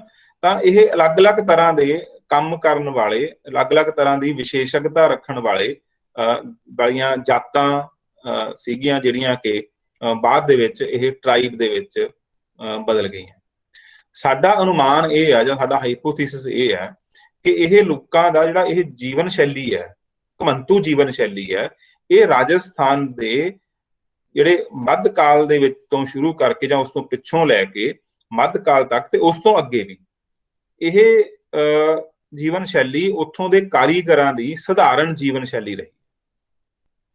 ਠੀਕ ਹੈ, ਹੁਣ ਤੁਸੀਂ ਪੰਜਾਬ ਦੇ ਵਿੱਚ ਜਦੋਂ ਅਸੀਂ ਦੇਖਦੇ ਹਾਂ ਤੇ ਪੰਜਾਬ ਦੇ ਵਿੱਚ ਇੱਕ ਪਿੰਡ ਦੇ ਵਿੱਚ ਇੱਕ ਜਿਹੜਾ ਕਾਰੀਗਰ ਹੈ, ਇੱਕ ਜਾਂ ਦੋ ਕਾਰੀਗਰਾਂ ਦਾ ਪਰਿਵਾਰ ਚੱਲ ਸਕਦਾ ਹੁੰਦਾ। ਜਦੋਂ ਆਪਾਂ ਸੇਪੀ ਵਾਲੀ ਪਰੰਪਰਾ ਦੇਖਦੇ ਹਾਂ, ਕਿ ਸੀਰੀ ਤੇ ਸੇਪੀ ਵਾਲੀ ਪਰੰਪਰਾ ਦੇਖਦੇ ਹਾਂ, ਹੈ ਨਾ, ਤਾਂ ਜਿਹੜਾ ਸੇਪੀ ਦਾ ਜਿਹੜਾ ਸਿਸਟਮ ਹੈ, ਤੁਸੀਂ ਮੇਰੇ ਖਿਆਲ ਜਾਣਦੇ ਹੋਵੋਗੇ, ਜਾਂ ਮੈਂ ਥੋੜਾ ਜਿਹਾ ਇਹ ਦੱਸ ਦਿੰਦਾ ਕਿ ਪੰਜਾਬ ਦੇ ਵਿੱਚ ਜਿਹੜਾ ਸੀਰੀ ਆ ਉਹ ਤਾਂ ਖੇਤ ਦੇ ਵਿੱਚ ਕੰਮ ਕਰਨ ਵਾਲਾ, ਹੈ ਨਾ, ਨਾਲ ਸਹਿਯੋਗ ਦੇਣ ਵਾਲਾ ਕਿਰਤੀ ਹੈ। ਜਿਹੜਾ ਸੇਪੀ ਹੈ ਉਹ ਕੋਈ ਕਾਰੀਗਰ ਜਾਂ ਪਿੰਡ ਵਿੱਚ ਕੋਈ ਵੀ ਹੋਰ ਕੰਮ ਕਰਨ ਵਾਲਾ ਵਿਅਕਤੀ ਹੈ, ਜਿਹੜਾ ਕਿਸਾਨੀ ਜਾਂ ਕਿ ਜਿਹਦੀ ਨਿਰਭਰਤਾ ਉਪਜ ਦੇ ਉੱਪਰ, ਜਿਹਦੀ ਨਿਰਭਰਤਾ ਖੇਤੀ ਦੀ ਉਪਜ ਦੇ ਉੱਪਰ ਰਹੀ ਆ। ਉਹ ਜਿਹੜੇ ਵੀ ਲੋਕ ਪੰਜਾਬ ਦੇ ਪਿੰਡ ਵਿੱਚ ਰਹਿੰਦੇ ਸੀ, ਜਦੋਂ ਅਸੀਂ ਕਹਿੰਦੇ ਪੰਜਾਬ ਦਾ ਪਿੰਡ ਖੁਦ ਮੁਖਤਿਆਰ ਸੀ, ਤਾਂ ਇਹ ਸੀਰੀ ਸੇਪੀ ਦੀ ਜਿਹੜਾ ਸਾਰੀ ਪ੍ਰਣਾਲੀ ਹੈ, ਉਸ ਕਰਕੇ ਜੋ ਵੀ ਉਪਜ ਹੁੰਦੀ ਸੀ ਉਹ ਇਹਨਾਂ ਸਾਰੀਆਂ ਧਿਰਾਂ ਦੇ ਵਿੱਚ ਇੱਕ ਬਾਕਾਇਦਾ ਗਿਣਤੀ ਮਿਣਤੀ ਦੇ ਨਾਲ, ਇੱਕ ਬਕਾਇਦਾ ਪ੍ਰਤੀਸ਼ਤਤਾ ਦੇ ਨਾਲ ਉਸ ਦਾ ਹਿੱਸਾ ਇਹਨਾਂ ਸਾਰੀਆਂ ਧਿਰਾਂ ਨੂੰ ਜਾਂਦਾ ਸੀ, ਹੈ ਨਾ। ਉਸ ਦਾ ਹਿੱਸਾ ਲੋਹਾਰ ਨੂੰ ਵੀ ਜਾਣਾ ਹੈ, ਤਰਖਾਣ ਨੂੰ ਵੀ ਜਾਣਾ ਹੈ, ਉਸ ਦਾ ਹਿੱਸਾ ਜਿਹੜਾ ਹੈਗਾ ਉਹ ਝੀਵਰ ਨੂੰ ਵੀ ਜਾਣਾ ਹੈ ਨਾ, ਉਸ ਦਾ ਹਿੱਸਾ ਜਲਾਹੇ ਨੂੰ ਵੀ ਜਾਣਾ ਹੈ। ਸਾਰੇ ਤਰ੍ਹਾਂ ਦੇ ਕੰਮ ਕਰਨ ਵਾਲਿਆਂ ਨੂੰ ਉਸ ਦਾ ਹਿੱਸਾ ਜਾਣਾ ਹੈ, ਭਾਵੇਂ ਉਹ ਸਿੱਧੇ ਤੌਰ ਤੇ ਖੇਤ ਵਿੱਚ ਕੰਮ ਨਹੀਂ ਕਰਦੇ, ਹੈ ਨਾ। ਤਾਂ ਉਹਨਾਂ ਦੀ ਨਿਰਭਰਤਾ, ਕਿਉਂਕਿ ਅਸੀਂ ਕਹਿੰਦੇ ਹਾਂ ਕਿ ਪਹਿਲਾਂ ਪੈਸਾ ਤਾਂ ਨਹੀਂ ਸੀਗਾ, ਵਟਾਂਦਰਾ ਜਿਹੜਾ ਸੀ ਉਹ ਫਸਲ ਦਾ ਹੀ ਹੁੰਦਾ ਸੀ, ਜਾਂ ਵਟਾਂਦਰਾ ਚੀਜ਼ਾਂ ਵਸਤਾਂ ਦਾ ਵਸਤ ਵਟਾਂਦਰਾ ਕਹਿੰਦੇ ਹਾਂ ਅਸੀਂ, ਕਿ ਕਿਸਾਨ ਦੀਆਂ ਸਾਰੇ ਤਰ੍ਹਾਂ ਦੀਆਂ ਜ਼ਰੂਰਤਾਂ ਦੀ ਪੂਰਤੀ ਕਰਨ ਦਾ ਕੰਮ ਜਿਹੜੇ ਕਾਰੀਗਰ ਨੇ ਜਾਂ ਜਿੰਨੇ ਵੀ ਲੋਕ ਉਸ ਦੇ ਵਿੱਚ ਰਹਿੰਦੇ ਨੇ, ਇੱਕ ਦੂਜੇ ਦੀਆਂ, ਇਕੱਲੇ ਕਿਸਾਨ ਦੀਆਂ ਨਹੀਂ, ਇੱਕ ਦੂਜੇ ਦੀਆਂ ਸਾਰੀਆਂ ਜ਼ਰੂਰਤਾਂ ਦੀ ਪੂਰਤੀ ਕਰਨ ਲਈ ਉਹ ਆਪਣੀਆਂ ਸੇਵਾਵਾਂ ਤੇ ਆਪਣੇ ਉਤਪਾਦ ਇੱਕ ਦੂਜੇ ਨੂੰ ਦਿੰਦੇ ਸੀ। ਠੀਕ ਹੈ, ਤਾਂ ਅਸੀਂ ਸਮਝ ਸਕਦੇ ਹਾਂ ਕਿ ਜਿਹੜਾ ਇਹ ਸਿਸਟਮ ਹੈ, ਇਹਦੇ ਵਿੱਚ ਇੱਕ ਪਿੰਡ ਦੇ ਵਿੱਚ ਇੱਕ ਤੋਂ ਵੱਧ ਲੋਹਾਰ ਹੋ ਸਕਦੇ ਨੇ, ਕਿਉਂਕਿ ਜੇ ਇੱਕ ਪਿੰਡ ਬੜਾ ਸੰਘਣਾ ਪਿੰਡ ਹੈ, ਕਿਉਂਕਿ ਪੰਜਾਬ ਦੇ ਪਿੰਡਾਂ ਦੇ ਵਿੱਚ ਖੇਤੀ ਜਿਹੜੀ ਹੈਗੀ ਆ ਉਹ ਬੜੀ ਸੰਘਣੀ ਹੈ ਨਾ, ਤਾਂ ਇੱਕ ਪਿੰਡ ਦੇ ਵਿੱਚ ਜਿਹੜੇ ਨੇੜੇ ਤੇੜੇ ਦੇ ਖੇਤਾਂ ਦੀ ਸਾਂਭ ਸੰਭਾਲ ਜਿੰਨੀ ਹੈਗੀ ਆ, ਕਹੀਏ ਕਿ ਜੂਹ ਤੋਂ ਦੇ ਵਿੱਚ ਆਉਣ ਵਾਲੇ ਜਿੰਨੇ ਵੀ ਖੇਤ ਨੇ, ਹੈ ਨਾ, ਉਹਨਾਂ ਦੀ ਸਾਂਭ ਸੰਭਾਲ ਕਰਨ ਵਾਲੇ ਲੋਕ ਉਸ ਪਿੰਡ 'ਚ ਰਹਿੰਦੇ ਨੇ। ਤਾਂ ਉਹ ਪਿੰਡ ਇੱਕ ਤਰ੍ਹਾਂ ਨਾਲ ਜਦੋਂ ਖੇਤੀ ਸੰਘਣੀ ਹੈ ਤਾਂ ਪਿੰਡ ਵੀ ਸਮਝ ਲਓ ਕਿ ਮੁਕਾਬਲਤਨ ਸੰਘਣਾ ਹੋਊਗਾ, ਤੇ ਉੱਥੇ ਦੀ ਵਸੋਂ ਜਿਹੜੀ ਹੈਗੀ ਆ ਉਹ ਵੀ ਸੰਘਣੀ ਹੋਊਗੀ। ਤੇ ਉਸ ਦੇ ਵਿੱਚ ਜਿਹੜਾ ਇੱਕ ਪਰਿਵਾਰ ਹੈ, ਇੱਕ ਛੋਟੇ ਪਿੰਡ ਦੇ ਵਿੱਚ ਹੋ ਸਕਦਾ ਇੱਕ ਲੋਹਾਰ ਦਾ ਕੰਮ ਹੋਵੇ, ਇੱਕ ਤਰਖਾਣ ਦਾ ਕੰਮ ਹੋਵੇ, ਤੇ ਇੱਕ ਵੱਡੇ ਪਿੰਡ ਦੇ ਵਿੱਚ ਇੱਕ ਤੋਂ ਵੱਧ ਦਾ ਕੰਮ ਹੋਵੇ, ਹੈ ਨਾ। ਤਾਂ ਉਸ ਦਾ ਜਿਹੜਾ ਜੀਵਨ ਹੈ ਉਹ ਉਸੇ ਹੀ ਪਿੰਡ ਦੇ ਵਿੱਚ ਚੱਲ ਜਾਂਦਾ, ਹੈ ਨਾ। ਮੈਂ ਤੁਹਾਨੂੰ ਤਾਂ ਗੱਲ ਸੁਣਾ ਰਿਹਾ ਕਿ ਜਦੋਂ ਤੁਸੀਂ ਇਸ ਦੀ ਤੁਲਨਾ ਦੇ ਵਿੱਚ ਰਾਜਸਥਾਨ ਦੇ ਵਿੱਚ ਖੇਤੀ ਤੇ ਉਤਪਾਦ ਦੀ ਜਿਹੜੀ ਗੱਲ ਆਪਾਂ ਸੋਚੀਏ, ਤਾਂ ਰਾਜਸਥਾਨ ਦੇ ਵਿੱਚ ਪਿੰਡਾਂ ਦੇ ਵਿੱਚ ਇਸ ਕਿਸਮ ਦਾ ਸੰਘਣਾਪਣ ਨਹੀਂ ਹੈਗਾ। ਹੁਣ ਤੁਸੀਂ ਪਹਾੜ 'ਚ ਚਲੇ ਜਾਓ, ਪਹਾੜ ਜਿਹੜੇ ਪਿੰਡ ਨੇ ਉਹਦੇ ਵਿੱਚ ਪਿੰਡ 'ਚ ਇੱਕ ਘਰ ਕਿਤੇ ਹੁੰਦਾ, ਇੱਕ ਘਰ ਕਿਤੇ ਹੁੰਦਾ, ਮਤਲਬ ਦੂਰ ਦੂਰ ਘਰ ਹੁੰਦੇ ਨੇ, ਪਰ ਉਹ ਇੱਕ ਪਿੰਡ ਹੁੰਦਾ, ਹੈ ਨਾ। ਤੁਸੀਂ ਪਹਾੜਾਂ ਦੇ ਵਿੱਚ ਗਏ ਹੋਵੋਗੇ, ਹੈ ਨਾ। ਜਿਹੜਾ ਪਹਾੜ ਦੇ ਵਿੱਚ ਪਿੰਡ ਦਾ ਸੰਕਲਪ ਹੈ ਉਹ ਸਾਡੇ ਵਰਗੇ ਪਿੰਡ ਦਾ ਸੰਕਲਪ ਨਹੀਂ ਹੈਗਾ ਕਿ ਜੂਹ ਦੇ ਅੰਦਰ ਹੈ ਨਾ ਜੀ, ਆਹ ਪਿੰਡ ਵਸਿਆ ਹੋਇਆ, ਇਕੱਠੇ ਹੀ ਜਿਹੜੇ ਹੈਗੇ ਨੇ, ਰਿਹਾਇਸ਼ ਦਾ ਕੰਮ ਜਿਹੜਾ ਹੈਗਾ ਇੱਕ ਥਾਂ ਦੇ ਉੱਪਰ ਇਕੱਠਾ ਹੀ ਹੈ ਨਾ। ਉੱਥੇ ਰਿਹਾਇਸ਼ ਇਸ ਤਰ੍ਹਾਂ ਨਾਲ ਨਹੀਂ ਹੈਗੀ ਪਹਾੜਾਂ ਦੇ ਵਿੱਚ। ਇਸੇ ਤਰ੍ਹਾਂ ਨਾਲ ਕਿਉਂਕਿ ਬਹੁਤ ਦੂਰ ਦੂਰ ਖੇਤ ਨੇ, ਹੈ ਨਾ, ਉਸ ਲਿਹਾਜ਼ ਨਾਲ ਉਹਨਾਂ ਦੇ ਘਰ ਵੀ ਉਸੇ ਤਰੀਕੇ ਨਾਲ ਖਿੰਡਵੇਂ ਨੇ। ਤੇ ਰਾਜਸਥਾਨ ਦੀ ਆਪਾਂ ਕਲਪਨਾ ਕਰੀਏ ਤਾਂ ਰਾਜਸਥਾਨ ਦੇ ਵਿੱਚ ਜਿਹੜੀ ਖੇਤੀ ਆ ਉਹ ਵੀ ਬਹੁਤ ਹੀ ਵਿਰਲੀ ਖੇਤੀ ਹੈ, ਬਹੁਤ ਵਿਰਲੀ ਖੇਤੀ ਹੈ। ਤਾਂ ਉਸ ਵਿਰਲੀ ਖੇਤੀ ਮੁਤਾਬਕ ਜਿਹੜਾ ਪਿੰਡ ਹੈ ਉਹ ਜੇ ਇੱਕ ਥਾਂ ਤੇ ਵਸਿਆ ਵੀ ਹੋਇਆ ਜਾਂ ਕੁਝ ਲੋਕ ਘਰ ਨੇ, ਉਹ ਐਡਾ ਵੱਡਾ ਪਿੰਡ ਨਹੀਂ ਹੈ ਜਿਹੜਾ ਕਿ ਪੰਜਾਬ ਦਾ ਪਿੰਡ ਅਸੀਂ ਕਲਪਨਾ ਕਰ ਸਕਦੇ ਹੋਵਾਂਗੇ। ਠੀਕ ਹੈ, 200-250 ਘਰ ਤੋਂ ਘੱਟ ਪੰਜਾਬ ਦੇ ਵਿੱਚ ਮਤਲਬ ਪਿੰਡ ਹੁੰਦਾ ਨਹੀਂਗਾ, ਮਤਲਬ ਉੱਥੇ ਹੋ ਸਕਦਾ 25 ਘਰ ਹੋਣ ਇੱਕ ਥਾਂ ਦੇ ਉੱਪਰ, ਇੱਕ ਥਾਂ ਦੇ ਉੱਪਰ 50 ਘਰ ਹੋਣ। ਇਹਦਾ ਮਤਲਬ ਕੋਈ ਇੱਕ ਕਾਰੀਗਰ ਕਿਸੇ ਇੱਕ ਵਸੋਂ ਦੇ ਵਿੱਚ ਰਹਿ ਕੇ ਆਪਣੀ ਜਿਹੜੀ ਆਪਣੇ ਜੀਵਨ ਨੂੰ ਚਲਾ ਨਹੀਂ ਸਕਦਾ, ਹੈ ਨਾ। ਉਹਦੇ ਉੱਪਰ ਜਿਹੜਾ ਵੀ ਉਹਨੂੰ ਹਿੱਸਾ ਮਿਲਣਾ ਤਾਂ ਉਹ ਬਹੁਤ ਹੀ ਛੋਟ ਜਿਹੜਾ ਅਸੀਂ ਕਹਿੰਦੇ ਕੁਝ ਪ੍ਰਤੀਸ਼ਤ ਹਿੱਸਾ ਮਿਲਣਾ ਹੁੰਦਾ ਅਨਾਜ ਦੇ ਵਿੱਚੋਂ, ਤੇ ਉਹ ਇੰਨੇ ਥੋੜੇ ਘਰਾਂ ਦੇ ਸਿਰ ਦੇ ਉੱਪਰ ਇੱਕ ਕਾਰੀਗਰ ਆਪਣਾ ਕੰਮ ਨਹੀਂ ਚਲਾ ਸਕਦਾ। ਠੀਕ ਹੈ, ਤਾਂ ਫਿਰ ਉਹਨੂੰ ਕੀ ਕਰਨਾ ਪਊਗਾ, ਇੱਕ ਥਾਂ ਤੋਂ ਦੂਜੀ ਥਾਂ ਲਗਾਤਾਰ ਹੀ ਜਾਂਦੇ ਆਉਂਦੇ ਰਹਿਣਾ ਪਊਗਾ, ਠੀਕ ਹੈ। ਉਹ ਕੁਛ ਦੇਰ ਇੱਕ ਥਾਂ ਤੇ ਕੰਮ ਕਰੂਗਾ, ਅਗਲੇ ਫਿਰ ਅੱਗੇ ਕੁਝ ਹੋਰ ਅਗਲੇ ਚਲੇ ਜਾਊਗਾ, ਉਦੋਂ ਅਗਲੇ ਕਰੂਗਾ। ਮੰਨ ਲਓ ਜੇ ਉਹਨੇ ਕਈਆਂ ਤਸਲੇ ਤੇ ਇਸ ਤਰ੍ਹਾਂ ਦੀਆਂ ਖੇਤੀ ਦੇ ਵਿੱਚ ਕੰਮ ਕਰਨ ਆਉਣ ਵਾਲੀਆਂ ਚੀਜ਼ਾਂ ਬਣਾਉਣੀਆਂ ਨੇ, ਤਾਂ ਉਹ ਪਹਿਲਾਂ ਇੱਕ ਥਾਂ ਤੇ ਬਣਾਊਗਾ ਤੇ ਸਾਰਾ ਸਾਲ ਉਹ ਘੁੰਮਦਾ ਰਹੂਗਾ, ਹੈਨਾ। ਵਰਤੋਂ ਦੀ ਤਾਂ ਲੋੜ ਉਹਦੀ ਸਾਰਾ ਸਾਲ ਵੀ ਰਹਿੰਦੀ ਹੈ, ਤੇ ਕੁਝ ਕੁਝ ਦਿਨਾਂ ਦੇ ਵਿੱਚ ਉਹਨਾਂ ਦੀ ਵਿਸ਼ੇਸ਼ ਵਰਤੋਂ ਦੀ ਲੋੜ ਰਹਿੰਦੀ ਹੈ, ਹੈਨਾ। ਦਾਤੀਆਂ ਦੀ, ਕਹੀਆਂ ਦੀ, ਖੁਰਪਿਆਂ ਦੀ, ਤਸਲਿਆਂ ਦੀ, ਜੋ ਵੀ ਕਿਸਾਨੀ ਨਾਲ ਸੰਬੰਧਿਤ ਜੋ ਵੀ ਸੰਦ ਹੈਗੇ ਨੇ, ਹੈਨਾ, ਉਹਨਾਂ ਦੀ ਜਿਹੜੀ ਉਹਨਾਂ ਨੂੰ ਬਣਾਉਣਾ, ਉਹਨਾਂ ਦੀ ਇਹ ਕਿ ਉਹਨਾਂ ਦਾ ਉਤਪਾਦਨ ਹੈ, ਤਾਂ ਉਸ ਉਤਪਾਦਨ ਵਾਸਤੇ ਉਹਨਾਂ ਨੂੰ ਉਸ ਨੂੰ ਲਗਾਤਾਰ ਹੀ ਇੱਕ ਥਾਂ ਤੋਂ ਦੂਜੀ ਥਾਂ ਜਾਣਾ ਪਊ। ਜਿਹੜੇ ਰਾਜਸਥਾਨ ਦੀ ਖੇਤੀ ਹੈ ਉਹਦੇ ਵਿੱਚ ਤੁਸੀਂ ਇੱਕ ਥਾਂ ਦੇ ਉੱਪਰ ਵਸੇ ਹੋਏ ਪੱਕੇ ਤੌਰ ਦੇ ਉੱਪਰ ਟਿਕਾਣਾ ਬਣਾ ਕੇ ਰਹਿੰਦੇ ਹੋਏ ਕਾਰੀਗਰ ਦੀ ਕਲਪਨਾ ਨਹੀਂ ਕਰ ਸਕਦੇ, ਠੀਕ ਹੈ। ਉਹਦੀ ਜਿਹੜੀ ਜ਼ਿੰਦਗੀ ਹੈ ਉਹੀ ਇਸ ਤੋਂ ਮੰਗ ਕਰਦੀ ਹੈ ਕਿ ਉਹ ਇੱਕ ਖਾਸ ਏਰੀਏ ਦੇ ਵਿੱਚ ਜਿੰਨੇ ਕੁ ਘਰਾਂ ਦੀਆਂ ਲੋੜਾਂ ਦੀ ਪੂਰਤੀ ਦੇ ਨਾਲ ਉਹਦਾ ਆਪਣਾ ਗੁਜ਼ਾਰਾ ਹੁੰਦਾ ਹੋਵੇ, ਹੈਨਾ, ਉਹਦੇ ਆਪਣੇ ਸਾਲ ਦੀ ਆਮਦਨ ਹੋ ਸਕਦੀ ਹੋਵੇ, ਉਨੇ ਘਰਾਂ ਤੱਕ ਉਸ ਨੂੰ ਜਾਣਾ ਪਊਗਾ। ਤੇ ਉਹ ਘਰ ਕਿਸੇ ਇੱਕ ਥਾਂ ਦੇ ਉੱਪਰ ਇਕੱਠੇ ਨਹੀਂ ਹੈਗੇ, ਠੀਕ ਹੈ। ਉਹ ਘਰ ਖਿੰਡੇ ਹੋਏ ਨੇ, ਉਹ ਕਿਤੇ 20 ਨੇ, ਕਿਤੇ 25 ਨੇ, ਕਿਤੇ 50 ਨੇ, ਹੈਨਾ। ਮੰਨ ਲਓ ਕਿ ਇੱਕ ਬੰਦੇ ਦਾ ਗੁਜ਼ਾਰਾ ਆਪਾਂ ਮੰਨ ਲਈਏ ਜਿਵੇਂ ਮੂਲਧਨ 100 ਮੰਨਦੇ ਹੁੰਦੇ ਆ ਵੀ 250 ਘਰਾਂ ਦੇ ਕੰਮ ਨਾਲ ਉਸ ਦਾ ਗੁਜ਼ਾਰਾ ਹੁੰਦਾ, ਤਾਂ ਉਹ ਜਿਹੜੇ 250 ਘਰ ਨੇ ਉਹ ਜਿੱਥੋਂ ਤੱਕ ਖਿੰਡੇ ਹੋਏ ਨੇ ਉਹਨਾਂ ਤੱਕ ਉਹਦੀ ਜਿਹੜੀ ਪਹੁੰਚ ਹੈ ਉਹ ਸਾਲ ਦੇ ਵਿੱਚ ਹੋਣੀ ਜ਼ਰੂਰੀ ਹੈ, ਠੀਕ ਹੈ। ਉਹ ਇਸ ਰੂਪ ਦੇ ਵਿੱਚ ਕੰਮ ਕਰਦਾ ਸੀ, ਠੀਕ ਹੈ। ਤਾਂ ਇਹ ਉਹਦੀ ਜਿਹੜੀ ਇਹ ਘੁਮੰਤੂਪੁਣਾ ਹੈਗਾ, ਖਾਸ ਖੇਤਰ ਦੇ ਵਿੱਚ ਘੁੰਮਦੇ ਰਹਿਣਾ, ਇਹ ਉਸ ਦੀ ਜੀਵਨ ਜਾਚ ਦਾ ਬਹੁਤ ਹੀ ਪੁਰਾਣਾ ਹਿੱਸਾ ਹੈ। ਮਤਲਬ ਸਦੀਆਂ ਤੋਂ ਜਦੋਂ ਤੇ ਕਾਰੀਗਰ ਹੋਣਗੇ ਰਾਜਸਥਾਨ ਦੇ ਵਿੱਚ, ਉਦੋਂ ਤੋਂ ਹੀ ਉਹਨਾਂ ਦੀ ਜੀਵਨ ਸ਼ੈਲੀ ਦਾ ਇਹ ਸਥਾਈ ਹਿੱਸਾ ਹੈ ਕਾਰੀਗਰਾਂ ਦਾ ਜਿਹੜਾ ਘੁਮੰਤੂਪੁਣਾ, ਠੀਕ ਹੈ। ਤਾਂ ਸਾਡਾ ਅਨੁਮਾਨ ਹੈ ਕਿ ਕੁਝ ਇਸ ਤਰ੍ਹਾਂ ਦੀਆਂ ਸਥਿਤੀਆਂ ਪੈਦਾ ਹੋਈਆਂ ਜਿਹਦੇ ਵਿੱਚ ਅਸੀਂ ਕਾਲ ਨੂੰ ਸ਼ਾਮਿਲ ਕਰਦੇ ਹਾਂ ਕਿ ਕਾਲ ਪਿਆ। ਰਾਜਸਥਾਨ ਦੇ ਕਾਲ ਦੀ ਗੱਲ ਅਸੀਂ ਅਕਸਰ ਮੈਂ ਵੀ ਬਚਪਨ ਦੇ ਤੋਂ ਸੁਣਦਾ ਆਇਆ, ਤੁਸੀਂ ਵੀ ਸੁਣਦੇ ਹੋਵੋਗੇ। ਜਿਹੜੀਆਂ ਸਾਡੇ ਕੋਲ ਕਹਾਣੀਆਂ ਸੀ ਉਹਦੇ ਵਿੱਚ ਸੀਗਾ ਕਿ ਇਹ ਲੋਕ ਰਾਜਸਥਾਨ ਦੇ ਵਿੱਚ ਕਾਲ ਪਿਆ ਸੀਗਾ, ਕਾਲ ਪੈਣ ਕਰਕੇ ਉੱਥੋਂ ਇਹ ਉੱਜੜ ਕੇ ਆ ਗਏ। ਤੇ ਮੈਂ ਕਹਾਣੀਆਂ ਸੁਣੀਆਂ ਵੀ ਹੋਈਆਂ ਨੇ ਕਿ ਉਹ ਆਪਣੀ ਕਹਾਣੀ ਕਾਲ ਨਾਲ ਜੋੜ ਕੇ ਕਿ ਉੱਥੇ ਕਾਲ ਪੈ ਗਿਆ ਤੇ ਉੱਥੇ ਸਮਝ ਲਓ ਕਿ ਸੋਕਾ ਪੈ ਗਿਆ, ਕਾਲ ਪੈ ਗਿਆ ਤੇ ਅਨਾਜ ਨਹੀਂ ਹੋਇਆ, ਫਸਲ ਨਹੀਂ ਹੋਈ। ਹੁਣ ਸੋਚੋ ਕਿ ਜੇ ਫਸਲ ਤੇ ਅਨਾਜ ਨਹੀਂ ਹੋਈ, ਮਤਲਬ ਕੁਝ ਸਾਲਾਂ ਦੇ ਵਾਸਤੇ ਸਾਰਾ ਕੁਝ ਵਾਪਰਿਆ ਹੋਊਗਾ, ਇੱਕ ਸਾਲ ਤਾਂ ਨਹੀਂ ਹੋਇਆ ਹੋਊਗਾ, ਹੈਨਾ। 1 ਜਾਂ 2 ਸਾਲਾਂ ਲਈ ਜਾਂ ਇਸ ਤੋਂ ਵੱਧ ਸਾਲਾਂ ਲਈ ਜਿਹੜੀ ਫਸਲ ਹੈ, ਬਾਰਿਸ਼ ਨਹੀਂ ਪਈ, ਕਿਉਂਕਿ ਸਾਡੀ ਜਿਹੜੀ ਸਾਰੀ ਨਿਰਭਰਤਾ ਹੈਗੀ ਆ ਉਹ ਬਾਰਿਸ਼ਾਂ ਦੇ ਉੱਪਰ ਰਹੀ ਹੈ। ਲੋੜ ਜੋਗੀ ਬਾਰਿਸ਼ ਨਹੀਂ ਪਈ, ਹੈਨਾ, ਜਾਂ ਕੋਈ ਕਿਸੇ ਕਾਰਨ ਕਰਕੇ ਫਸਲਾਂ ਖਰਾਬ ਹੋ ਗਈਆਂ, ਹੈਨਾ। ਤਾਂ ਇਸ ਰੂਪ ਦੇ ਵਿੱਚ ਕੋਈ ਇਹੋ ਜਿਹਾ ਸਮਾਂ ਆਇਆ ਜਿਹਦੇ ਵਿੱਚ ਇਸ ਤਰ੍ਹਾਂ ਦੀ ਸਥਿਤੀ ਖੜੀ ਹੋ ਗਈ ਕਿ ਉੱਥੇ ਦੀ ਫਸਲ ਤੇ ਉੱਥੋਂ ਦੀ ਖੇਤੀ ਹੈ ਜਿਹੜੀ ਉਹ ਤਬਾਹ ਹੋ ਗਈ। ਤਾਂ ਫਿਰ ਕਿੱਥੇ ਰਹਿਣਾ ਸੀ ਉਹਨਾਂ ਨੇ, ਹੈਨਾ, ਕਿਉਂਕਿ ਖੇਤੀ ਤਬਾਹ ਹੋ ਗਈ। ਤਾਂ ਜ਼ਾਹਿਰ ਹੈ ਕਿ ਬਹੁਤ ਸਾਰੇ ਲੋਕ ਖੇਤੀ ਦੇ ਵਿੱਚੋਂ ਨਿਕਲੇ ਵੀ ਹੋਣਗੇ। ਤਾਂ ਇਸ ਸਥਿਤੀ ਦੇ ਵਿੱਚ ਜਿਹੜੇ ਇਹ ਘੁੰਮਦੇ ਘੁੰਮਦੇ ਕੰਮ ਕਰਨ ਵਾਲੇ ਲੋਕ ਸੀ, ਉਹਨਾਂ ਦਾ ਜਿਹੜਾ ਗੇੜ ਸੀਗਾ ਉਹ ਸਮਝ ਲਓ ਕਿ ਥੋੜਾ ਜਿਹਾ ਵੱਡਾ ਹੋ ਗਿਆ, ਹੈਨਾ। ਜੇ ਆਪਾਂ ਨੂੰ ਕਹੀਏ ਕਿ ਇੱਕ ਖਾਸ ਥਾਂ ਤੇ ਘੁੰਮ ਰਹੇ ਸੀਗੇ ਤੇ ਉੱਥੋਂ ਘੁੰਮਦੇ ਘੁੰਮਦੇ ਉਸ ਗੇੜ ਤੋਂ ਬਾਹਰ ਜਾਣਾ ਪੈ ਗਿਆ, ਉਸ ਗੇੜ ਤੋਂ ਹੋਰ ਦੂਰ ਜਾਣਾ ਪੈ ਗਿਆ ਉਹਨਾਂ ਨੂੰ। ਤੇ ਮਤਲਬ ਆਪਣੀ ਜਿਹੜੀ ਗੁਜ਼ਾਰੇ ਜੋਗੀ ਆਮਦਨ ਵਾਸਤੇ ਉਹਨਾਂ ਨੇ ਉਸ ਖਿੱਤੇ ਤੋਂ ਬਾਹਰ ਹੋਰ ਦੂਰ ਦੂਰ ਖਿੱਤਿਆਂ ਦੇ ਵਿੱਚ ਜਾਣ ਦਾ ਕਦਮ ਪੁੱਟਿਆ। ਤੇ ਇਹ ਸਾਨੂੰ ਪਤਾ ਹੈ ਕਿ ਜਿਹੜੀ ਖੇਤੀ ਪੰਜਾਬ ਦੀ ਜਿਹੜੀ ਖੇਤੀ ਆ, ਪੰਜਾਬ ਦੇ ਵਿੱਚ ਮੁਕਾਬਲਤਨ ਹਮੇਸ਼ਾ ਹੀ ਆਲੇ ਦੁਆਲੇ ਦੇ ਖਿੱਤਿਆਂ ਨਾਲੋਂ ਇਸ ਕਰਕੇ ਖੇਤੀ ਮੁਕਾਬਲਤਨ ਵੱਧ ਰਹੀ ਹੈ ਕਿਉਂਕਿ ਇੱਥੋਂ ਦੀ ਜਿਹੜੀ ਜ਼ਮੀਨ ਹੈ ਉਹ ਕੁਦਰਤੀ ਰੂਪ ਦੇ ਵਿੱਚ ਹੀ ਉਪਜਾਊ ਹੈ।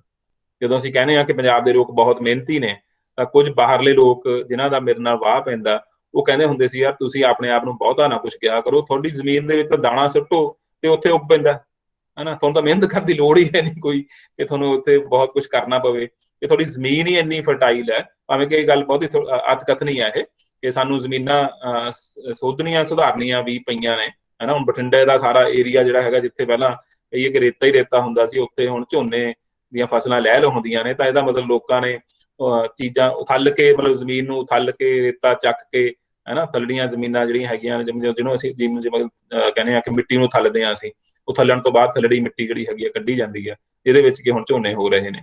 ਤਾਂ ਜ਼ਾਹਿਰ ਹੈ ਕਿ ਇੰਨਾ ਸੌਖਾ ਨਹੀਂ ਹੈਗਾ ਕਿ ਅਸੀਂ ਮਤਲਬ ਸਿਰਫ ਕੁਦਰਤ ਦੇ ਉੱਪਰ ਹੀ ਨਿਰਭਰ ਕਰਦੇ ਹਾਂ। ਕੁਦਰਤ ਨੂੰ ਵੀ ਉਪਜਯੋਗ ਲਗਾਤਾਰ ਬਣਾਈ ਰੱਖਣ ਵਾਸਤੇ ਮਿਹਨਤ ਕਰਨੀ ਪੈਂਦੀ ਹੈ।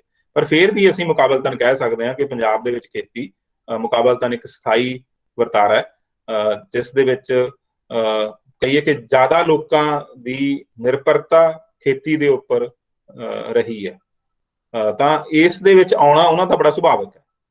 ਤੇ ਉਹ ਕਮਾਲ ਦੀ ਗੱਲ ਹੈ ਕਿ ਉੱਥੇ ਹੀ ਗਏ ਜਿਹੜੇ ਗਾਡੀ ਲੋਹਾਰ ਨੇ, ਜਿੱਥੇ ਜਿੱਥੇ ਖੇਤੀ ਜਿਹੜੀ ਹੈਗੀ ਆ ਉਹ ਜੀਵਨ ਸ਼ੈਲੀ ਦਾ ਮੁੱਖ ਅੰਗ ਸੀ, ਜੇ ਆਪਾਂ ਕੇਂਦਰ ਨਾ ਵੀ ਕਹੀਏ ਤਾਂ ਮੁੱਖ ਅੰਗ ਜਿੱਥੇ ਪੰਜਾਬ ਦੇ ਵਿੱਚ ਖੇਤੀ ਆ, ਤਾਂ ਉਹਨਾਂ ਦਾ ਇੱਧਰ ਆਉਣਾ ਬਹੁਤ ਹੀ ਸੁਭਾਵਿਕ ਸੀਗਾ। ਮੱਧ ਪ੍ਰਦੇਸ਼ ਦੇ ਵੀ ਉਹਨਾਂ ਹੀ ਖਿੱਤਿਆਂ ਦੇ ਵਿੱਚ ਉਹ ਗਏ ਜਿਨ੍ਹਾਂ ਖਿੱਤਿਆਂ ਦੇ ਵਿੱਚ ਜਿਹੜੀ ਖੇਤੀ ਆ ਉਹ ਪ੍ਰਮੁੱਖ ਧੰਦਾ ਹੈਗੀ ਹੈ। ਤਾਂ ਉਹਨਾਂ ਦੇ ਸੰਦ ਸਾਧਨ ਵੀ ਸਾਰੇ ਜਿਹੜਾ ਕੁਝ ਉਹ ਬਣਾਉਂਦੇ ਨੇ ਉਹ ਵੀ ਜ਼ਿਆਦਾਤਰ ਇਸੇ ਕਿਸਮ ਦੀਆਂ ਚੀਜ਼ਾਂ ਨੇ। ਜਿਹੜੇ ਕਸਬਿਆਂ ਤੱਕ ਰਹਿੰਦੇ ਨੇ, ਜਿਹੜੇ ਵੱਡੇ ਸ਼ਹਿਰਾਂ ਦੇ ਵਿੱਚ ਤੁਹਾਨੂੰ ਇਹ ਚੀਜ਼ਾਂ ਮੁਕਾਬਲਤਨ ਘੱਟ ਮਿਲਣਗੀਆਂ, ਇਸ ਤਰ੍ਹਾਂ ਦੇ ਲੋਕ ਘੱਟ ਮਿਲਣਗੇ, ਇਸ ਤਰ੍ਹਾਂ ਦੇ ਸੰਦ ਸਾਧਨ ਬਣਾਉਣ ਵਾਲੇ ਲੋਕ ਘੱਟ ਮਿਲਣਗੇ। ਕਸਬਿਆਂ ਦੇ ਵਿੱਚ ਜਿਹੜੇ ਨੇ ਉਹ ਕਸਬਿਆਂ ਤੱਕ ਇਹਨਾਂ ਦੀ ਰਸਾਈ ਰਹੀ ਆ, ਪਿੰਡਾਂ ਤੋਂ ਥੋੜੇ ਜਿਹੇ ਵੱਡੇ ਪਿੰਡਾਂ ਤੋਂ ਫਿਰ ਅੱਗੇ ਕਸਬਿਆਂ ਤੱਕ ਜਿਹੜੇ ਵੱਡੇ ਸ਼ਹਿਰ ਨੇ ਉਹਨਾਂ ਵਿੱਚ ਤੁਹਾਨੂੰ ਇਹਨਾਂ ਦੀ ਜਿਹੜੀ ਪਹੁੰਚ ਆ ਬਹੁਤ ਹੀ ਸੀਮਤ ਮਿਲੂਗੀ, ਪੈਰੀਫੇਰੀ ਦੇ ਉੱਪਰ ਮਿਲੂਗੀ। ਤੇ ਕਸਬਾ ਆਪਣੇ ਆਪ ਦੇ ਵਿੱਚ ਜਿਹੜਾ ਸ਼ਬਦ ਹੈ ਤੁਸੀਂ ਉਹਨੂੰ ਕਦੇ ਖੋਲ ਕੇ ਦੇਖੋ, ਕਸਬੇ ਦੇ ਵਿੱਚ ਛੁਪਿਆ ਕੀ ਹੋਇਆ, ਕਸਬਾ ਕੀ ਹੁੰਦਾ ਹੈ ਕਿਸੇ ਨੂੰ ਅਨੁਮਾਨ ਇਸ ਗੱਲ ਦਾ? ਕਸਬੇ ਦਾ ਸੰਬੰਧ ਕਸਬ ਨਾਲ ਹੈ। ਕਸਬ ਦਾ ਸੰਬੰਧ ਫਿਰ ਕਾਰੀਗਰੀ ਦੇ ਨਾਲ ਹੀ ਹੈ, ਕਿ ਜਿਹੜੀ ਕਾਰੀਗਰੀ ਹੈ ਕਸਬ ਅਸੀਂ ਕਹਿੰਦੇ ਕਸਬਈ ਦਾ ਮਤਲਬ ਜਿਹੜੇ ਕਸਬ ਕਰਨ ਵਾਲੇ, ਕਾਰੀਗਰੀ ਨਾਲ ਜੁੜੇ ਹੋਏ ਲੋਕ ਨੇ ਉਹਨਾਂ ਨੂੰ ਅਸੀਂ ਕਹਿੰਦੇ ਆ ਕਿ ਜਿਵੇਂ ਮੰਡੀ ਜਿਹੜੀ ਹੈਗੀ ਆ, ਮੰਡੀ ਇੱਕ ਖਾਸ ਤਰ੍ਹਾਂ ਨਾਲ ਅਨਾਜ ਦੇ ਵੇਚ ਵੱਟ ਦਾ ਕੇਂਦਰ ਹੈ। ਉਸੇ ਤਰੀਕੇ ਨਾਲ ਜਿਹੜਾ ਕਸਬਾ ਹੁੰਦਾ ਉਹ ਅਸਲ ਦੇ ਵਿੱਚ ਜਿਹੜੇ ਇਸ ਕਿਸਮ ਦੀਆਂ ਚੀਜ਼ਾਂ ਦੇ ਜਿਹੜੀਆਂ ਕਹੀਏ ਕਿ ਕਾਰੀਗਰੀ ਦੇ ਉਤਪਾਦਨ ਨੇ ਉਹਨਾਂ ਦਾ ਮੁੱਖ ਤੌਰ ਤੇ ਕੇਂਦਰ ਹੁੰਦਾ ਕਸਬਾ। ਠੀਕ ਹੈ, ਤਾਂ ਇਸ ਰੂਪ ਦੇ ਵਿੱਚ ਇਹ ਕਸਬੀ ਜਿਹੜੇ ਲੋਕ ਨੇ ਉਹਨਾਂ ਦੀ ਪਹੁੰਚ ਬਹੁਤ ਵੱਡੇ ਸ਼ਹਿਰਾਂ ਦੇ ਕੇਂਦਰਾਂ ਤੱਕ ਨਹੀਂ ਹੈਗੀ। ਇਹ ਜਿੱਥੇ ਕਿਤੇ ਮਤਲਬ ਮੰਡੀਆਂ ਨੇ, ਜਿੱਥੇ ਕਸਬੇ ਨੇ, ਜਿੱਥੇ ਪਿੰਡ ਨੇ, ਵੱਡੇ ਪਿੰਡ ਨੇ, ਉਹਨਾਂ ਦੇ ਵਿੱਚ ਇਹਨਾਂ ਦੀ ਤੁਸੀਂ ਹਾਜ਼ਰੀ ਜਿਹੜੀ ਸ਼ਮੂਲੀਅਤ ਆ ਉਹ ਵਧੇਰੇ ਦੇਖ ਸਕਦੇ ਹੋਵੋਗੇ, ਕਿਉਂਕਿ ਇਹ ਸਾਰੇ ਕੇਂਦਰ, ਮੰਡੀ, ਕਸਬਾ, ਇਹ ਸਾਰੇ ਕਿਸੇ ਨਾ ਕਿਸੇ ਤਰੀਕੇ ਨਾਲ ਖੇਤੀ ਨਾਲ ਜੁੜੇ ਹੋਏ ਨੇ। ਸਾਡੇ ਤਾਂ ਸ਼ੁਰੂ ਦੇ ਵਿੱਚ ਜਿਹੜਾ ਲੋਹਾਰਾ ਉਤਪਾਦਨ ਹੈ ਸ਼ਹਿਰਾਂ ਦੇ ਤੋਂ, ਪਿੰਡਾਂ ਤੋਂ ਸ਼ਹਿਰਾਂ ਵੱਲ ਜਦੋਂ ਆਉਂਦਾ ਹੈ ਤਾਂ ਉੱਥੇ ਵੀ ਉਹ ਜਿਹੜੇ ਕਿਸੇ ਨਾ ਕਿਸੇ ਤਰੀਕੇ ਨਾਲ ਖੇਤੀ ਨਾਲ ਜੁੜੇ ਹੋਏ ਜਿਹੜੇ ਸੰਦ ਨੇ ਉਹਨਾਂ ਦੇ ਨਿਰਮਾਣ ਦਾ ਜਿਹੜਾ ਉਦਯੋਗ ਹੈ ਉਹੀ ਵਧੇਰੇ ਕਰਕੇ ਫੈਲਦਾ। ਤੇ ਫਿਰ ਇੱਥੋਂ ਤੱਕ ਕਿ ਸਾਡਾ ਤਾਂ ਜਿਹੜਾ ਪੰਜਾਬ ਦੇ ਵਿੱਚ ਸਭ ਤੋਂ ਵੱਡਾ ਕੰਮ ਲੋਹਾਰਾ ਨੇ ਕੀਤਾ ਉਹ ਕੰਬਾਈਨ ਬਣਾਉਣ ਦਾ ਕੀਤਾ ਹੋਇਆ। ਤੇ ਆਪਣੇ ਤੌਰ ਤੇ ਜਿਹੜੀਆਂ ਕੰਬਾਈਨਾਂ ਸੀਗੀਆਂ, ਜਿਹੜੀਆਂ ਫੋਰਡ ਕੰਪਨੀ ਦੀ ਬਜਾਏ ਜਾਂ ਹੋਰ ਮਹਿੰਗੀਆਂ ਕੰਪਨੀਆਂ ਦੀ ਬਜਾਏ ਜਿਹੜੀਆਂ ਸਥਾਨਕ ਕੰਬਾਈਨਾਂ ਨਾਭੇ ਬਣਨ ਲੱਗੀਆਂ, ਉਹ ਪੰਜਾਬ ਦੇ ਲੋਹਾਰਾਂ ਦੀ ਕਰਾਮਾਤ ਹੀ ਹੈ ਉਹ ਵੀ ਫਿਰ ਦੁਆਰਾ ਖੇਤੀ ਨਾਲ ਸੰਬੰਧਿਤ ਹੀ ਆ ਕਿ ਜਿਹੜਾ ਸਾਡੇ ਕੰਮ ਹੈ, ਕਸਬ ਨੇ ਸਾਡੇ ਜਿਹੜੇ ਕਾਰੀਗਰੀ, ਉਹ ਫਿਰ ਵੀ ਕਿਸੇ ਨਾ ਕਿਸੇ ਤਰੀਕੇ ਨਾਲ ਜਿਹੜਾ ਉਹਨਾਂ ਦਾ ਝੁਕਾਅ ਰੁਝਾਨ ਹੈ ਉਹ ਖੇਤੀ ਸੰਦਾਂ ਦੇ ਵੱਲ ਹੀ ਰਹਿੰਦਾ। ਤੇ ਇੱਕ ਥੋੜਾ ਜਿਹਾ ਇਸ਼ਾਰਾ ਮੈਂ ਤੁਹਾਨੂੰ ਇਹ ਵੀ ਦੱਸ ਦੇਣਾ ਕਿ ਜਿਹੜੇ ਸਿਕਲੀਗਰ ਨੇ ਤੇ ਬਾਜ਼ੀਗਰ ਨੇ, ਇਹ ਇੱਕ ਸਮੇਂ ਇਹਨਾਂ ਦਾ ਜਿਹੜਾ ਤਾਲੁਕ ਹੈ ਉਹ ਸਿੱਖ ਜਾਂ ਖਾਲਸਾ ਫੌਜਾਂ ਦੇ ਨਾਲ ਵੀ ਬਣਿਆ।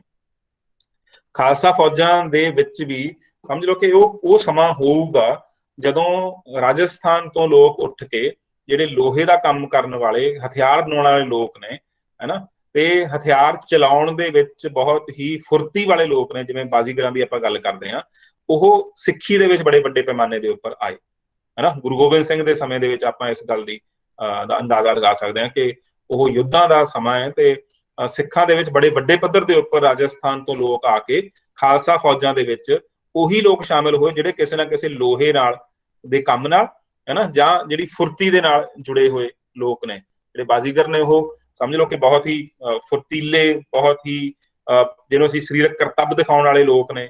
ਤਾਂ ਜ਼ਾਹਿਰ ਹੈ ਕਿ ਜਿਹੜੇ ਸਾਡੇ ਕਈ ਨਿਹੰਗਾਂ ਦੇ ਵਿੱਚ, ਜਿਹੜੇ ਨਿਹੰਗਾਂ ਦੇ ਜੱਥੇ ਨੇ, ਉਹਨਾਂ ਦੇ ਵਿੱਚ ਵੱਡੇ ਪੱਧਰ ਦੇ ਉੱਪਰ ਬਾਜ਼ੀਗਰਾਂ ਦੀ ਸ਼ਮੂਲੀਅਤ ਆਪਣੇ ਆਪ ਦੇ ਵਿੱਚ ਇਹ ਪ੍ਰਮਾਣ ਦਿੰਦੀ ਹੈ। ਇਸੇ ਤਰ੍ਹਾਂ ਨਾਲ ਸਿਕਲੀਗਰਾਂ ਦੀ ਜਿਹੜੀ ਸ਼ਮੂਲੀਅਤ ਆ ਉਹ ਵੀ ਦੱਸਦੀ ਹੈ ਕਿ ਉਹਨਾਂ ਕੋਲ ਇੱਕ ਰਸਤਾ ਸੀਗਾ ਕਿ ਉਹ ਖਾਲਸਾਈ ਫੌਜਾਂ ਦੇ ਵਿੱਚ ਉਦੋਂ ਸ਼ਾਮਲ ਹੋਏ। ਤੇ ਜ਼ਾਹਿਰ ਹੈ ਕਿ ਇਹ ਰਾਜਸਥਾਨ ਦੇ ਵਿੱਚ ਵੀ ਰਾਜਪੂਤ ਜਿਹੜੇ ਲੋਕ ਨੇ ਜਾਂ ਜਿਹੜੀਆਂ ਉੱਥੋਂ ਦੀਆਂ ਰਾਜਸ਼ਾਹੀ ਵਾਲੀਆਂ ਸ਼੍ਰੇਣੀਆਂ ਨੇ, ਉਹਨਾਂ ਦੇ ਵਾਸਤੇ ਵੀ ਹਥਿਆਰ ਬਣਾਉਣ ਦਾ ਕੰਮ ਕਰਦੇ ਰਹੇ ਹੋਣਗੇ ਤਾਂ ਉਸ ਸਥਿਤੀ ਦੇ ਵਿੱਚ ਵੀ ਜਿਹੜੀਆਂ ਉੱਥੋਂ ਦਾ ਜਿਹੜਾ ਸਾਨੂੰ ਇਹ ਵੀ ਅਸੀਂ ਕਲਪਨਾ ਕਰ ਸਕਦੇ ਹਾਂ ਕਿ ਜਦੋਂ ਰਾਜਸਥਾਨ ਜਿਹੜਾ ਹੈਗਾ ਉਹ ਜਦੋਂ ਮੁਗਲ ਸਲਤਨਤ ਦੇ ਨਾਲ ਉਸਨੇ ਵੱਡੇ ਪੱਧਰ ਦੇ ਉੱਪਰ ਇੱਕਮਿਕਤਾ ਸਥਾਪਿਤ ਕਰ ਲਈ, ਹੈਨਾ, ਤਾਂ ਉਹਨਾਂ ਦੀਆਂ ਲੜਾਈਆਂ ਨੇ ਉਹ ਇੱਕ ਅਤੀਤ ਦਾ ਹਵਾਲਾ ਬਣ ਕੇ ਰਹਿ ਗਈਆਂ, ਹੈਨਾ।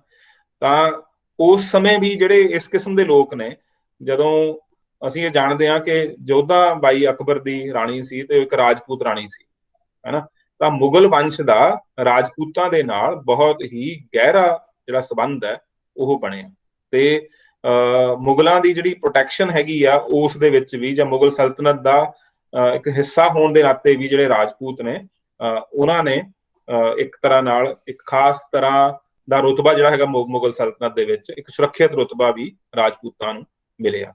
ਤੇ ਇਸ ਤਰੀਕੇ ਨਾਲ ਅਸੀਂ ਦੇਖ ਸਕਦੇ ਹਾਂ ਕਿ ਜਿਹੜੀ ਇਹ ਉਹਨਾਂ ਦੀ ਪ੍ਰੈਕਟਿਸ ਸੀਗੀ ਹਥਿਆਰ ਬਣਾਉਣ ਦੀ, ਹੈ ਨਾ, ਇੱਕ ਤਾਂ ਸੀ ਕਿਸਾਨੀ ਦੇ ਸੰਦ ਬਣਾਉਣੇ, ਇੱਕ ਹੈਗੀ ਧਿਰ ਜਿਹੜੀ ਕਿ ਉੱਥੇ ਹਥਿਆਰ ਬਣਾਉਣ ਤੇ ਰਾਜਪੂਤ ਰਾਜਿਆਂ ਨੂੰ ਹਥਿਆਰ ਸਪਲਾਈ ਕਰਨ ਦਾ ਕੰਮ ਕਰਦੀ ਰਹੀ ਹੋਊਗੀ।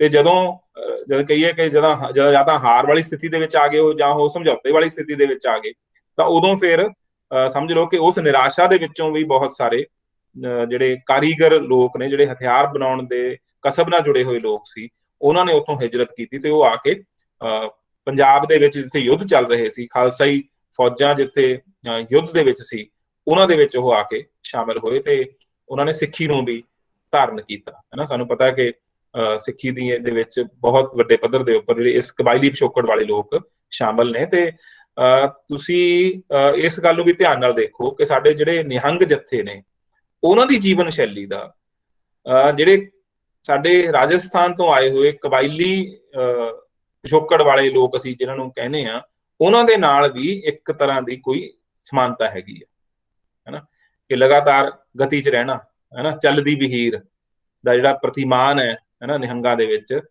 ਉਸ ਦਾ ਸੰਬੰਧ ਵੀ ਕਿਤੇ ਨਾ ਕਿਤੇ ਰਾਜਸਥਾਨ ਦੇ ਇਹਨਾਂ ਕਸਬੀ ਲੋਕਾਂ ਦੀ ਜੀਵਨ ਸ਼ੈਲੀ ਨਾਲ ਹੈਗਾ ਹੈ ਨਾ, ਕਿ ਲਗਾਤਾਰ ਉਹ ਵੀ ਗਤੀ ਦੇ ਵਿੱਚ ਰਹਿਣ ਵਾਲੇ ਨੇ। ਤੇ ਦੇਖੋ ਮੈਂ ਇਹ ਸਵਾਲ ਮੇਰੇ ਮਨ 'ਚ ਪੈਦਾ ਹੁੰਦਾ ਕਿ ਇਹ ਲੋਕ ਇਹ ਸੋਚ ਕੇ ਰਾਜਸਥਾਨ ਨੂੰ ਛੱਡਿਆ ਹੈ ਕਿ ਅਸੀਂ ਹਾਰ ਗਏ ਤੇ ਅਸੀਂ ਮੁੜ ਕੇ ਜਦ ਤੱਕ ਰਾਜ ਸਥਾਪਿਤ ਨਹੀਂ ਹੋ ਜਾਂਦਾ ਵਾਪਸ ਨਹੀਂ ਜਾਣਾ, ਪਰ ਰਾਜਪੂਤ ਤਾਂ ਉੱਥੇ ਹੀ ਰਹੀ ਜਾਂਦੇ ਨੇ।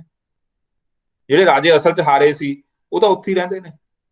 ਉਹ ਤਾਂ ਹੁਣ ਆਪਣੇ, ਜੇ ਤੁਸੀਂ ਜੈਸਲਮੇਰ ਦੇ ਕਿਲੇ ਵਿੱਚ ਜਾਓ ਤਾਂ ਉਹਦੀ ਆਮਦਨ ਸਾਰੀ ਉਸ ਰਾਜ ਘਰਾਣੇ ਨੂੰ ਮਿਲਦੀ ਆ ਜਿਨ੍ਹਾਂ ਦਾ ਉਹ ਕਿਲਾ ਸੀਗਾ, ਉਹਨਾਂ ਤਾਂ ਕੁਝ ਨਹੀਂ ਹੋਇਆ, ਹੈ ਨਾ। ਤਾਂ ਜਿਹੜੇ ਇਸ ਤਰੀਕੇ ਨਾਲ ਜਦੋਂ ਅਸੀਂ ਖਾਲਸਾਈ ਫੌਜਾਂ ਦੀ ਗੱਲ ਕਰਦੇ ਹਾਂ, ਤਾਂ ਖਾਲਸਾਈ ਫੌਜਾਂ ਦੇ ਵਿੱਚ ਜੋ ਸ਼ਾਮਲ ਲੋਕ ਸੀ, ਸਰਦਾਰ ਸੀ ਵੱਡੇ ਵੱਡੇ, ਉਹ ਤਾਂ ਆਪਣੇ ਮੁੜ ਕੇ ਸਧਾਰਨ ਪਹਿਰਾਵੇ ਦੇ ਵਿੱਚ ਵਾਪਸ ਆ ਗਏ, ਪਰ ਨਿਹੰਗ ਨਹੀਂ ਆਏ ਹੈਗੇ, ਹੈ ਨਾ। ਨਿਹੰਗ ਉਸੇ ਹੀ ਪਹਿਰਾਵੇ ਦੇ ਵਿੱਚ ਹੁਣ ਉਵੇਂ ਹੀ ਕਾਰਜਸ਼ੀਲ ਨੇ, ਹੈ ਨਾ। ਤਾਂ ਤੁਸੀਂ ਸੋਚ ਸਕਦੇ ਹੋ ਕਿ ਇਹਨਾਂ ਚੀਜ਼ਾਂ ਦੇ ਵਿੱਚ ਕੋਈ ਨਾ ਸਮਾਨਤਾ ਹੈਗੀ ਹੈ ਨਾ। ਤੇ ਜਿਹੜੀ ਉਹਨਾਂ ਦੀ ਜੀਵਨ ਸ਼ੈਲੀ ਦੇ ਵਿੱਚ ਸਮਾਨਤਾ ਹੈਗੀ ਆ, ਉਹ ਜੀਵਨ ਸ਼ੈਲੀ ਕਰਕੇ ਉਹ ਲਗਾਤਾਰ ਜਿਹੜੀ ਪਹਿਲਾ ਜੀਵਨ ਸ਼ੈਲੀ ਸੀ, ਹੈ ਨਾ, ਘੁੰਮ ਕੇ ਇੱਕ ਥਾਂ ਤੋਂ ਦੂਜੀ ਥਾਂ ਦੇ ਉੱਪਰ ਜਾ ਕੇ ਆਪਣੇ ਉਤਪਾਦ ਬਣਾਉਣੇ ਤੇ ਵੇਚਣੇ, ਹੈ ਨਾ, ਆਪਣੇ ਹਥਿਆਰਾਂ ਦਾ, ਸੰਦਾਂ ਦਾ ਨਿਰਮਾਣ ਕਰਨਾ ਤੇ ਉਹਨਾਂ ਨੂੰ ਵੇਚਣਾ, ਤੇ ਉਹੀ ਚੀਜ਼ ਜਿਹੜੀ ਹੈਗੀ ਆ ਕਰਦਿਆਂ ਕਰਾਉਂਦਿਆਂ ਕਿਸੇ ਹੋਰ ਥਾਂ ਤੇ ਜਾਣ ਤੋਂ ਬਾਅਦ ਉਹ ਜੀਵਨ ਸ਼ੈਲੀ ਉਹਨਾਂ ਦੀ ਉਸੇ ਤਰੀਕੇ ਨਾਲ ਜਾਰੀ ਰਹੀ ਹੈ। ਠੀਕ ਹੈ, ਇਹ ਜਿਹੜੀਆਂ ਮੈਂ ਗੱਲਾਂ ਕੀਤੀਆਂ ਨੇ ਸਾਰੀਆਂ ਉਹਨਾਂ ਦੀ ਜੀਵਨ ਸ਼ੈਲੀ ਦੇ ਐਨਾਲਿਸਿਸ ਤੋਂ ਬਾਅਦ ਬਣਾਏ ਗਏ ਸਾਡੇ ਇਹ ਹਾਈਪੋਥੀਸਿਸ ਨੇ, ਤੇ ਮੈਨੂੰ ਲੱਗਦਾ ਕਿ ਇਹ ਕਾਫੀ ਜ਼ੋਰਦਾਰ ਹਾਈਪੋਥੀਸਿਸ ਨੇ। ਇਹਨਾਂ ਨੂੰ ਇੰਨੇ ਸੌਖੇ ਤਰੀਕੇ ਨਾਲ ਰੱਦ ਨਹੀਂ ਕੀਤਾ ਜਾ ਸਕਦਾ। ਜਦੋਂ ਅਸੀਂ ਪੰਜਾਬ ਦੇ ਘਮੰਤੂ ਕਬੀਲਿਆਂ ਬਾਰੇ ਕਹਿੰਦੇ ਆ ਤਾਂ ਇਹਨੂੰ ਜੇ ਨਿਚੋੜ ਕੱਢੀਏ ਤਾਂ ਇਹ ਮੂਲ ਰੂਪ ਦੇ ਵਿੱਚ ਕਬੀਲੇ ਨਹੀਂ ਹੈਗੇ, ਹੈ ਨਾ। ਇਹਨਾਂ ਦੀ ਜੀਵਨ ਸ਼ੈਲੀ ਘਮੰਤੂ ਰਹੀ ਹੈ।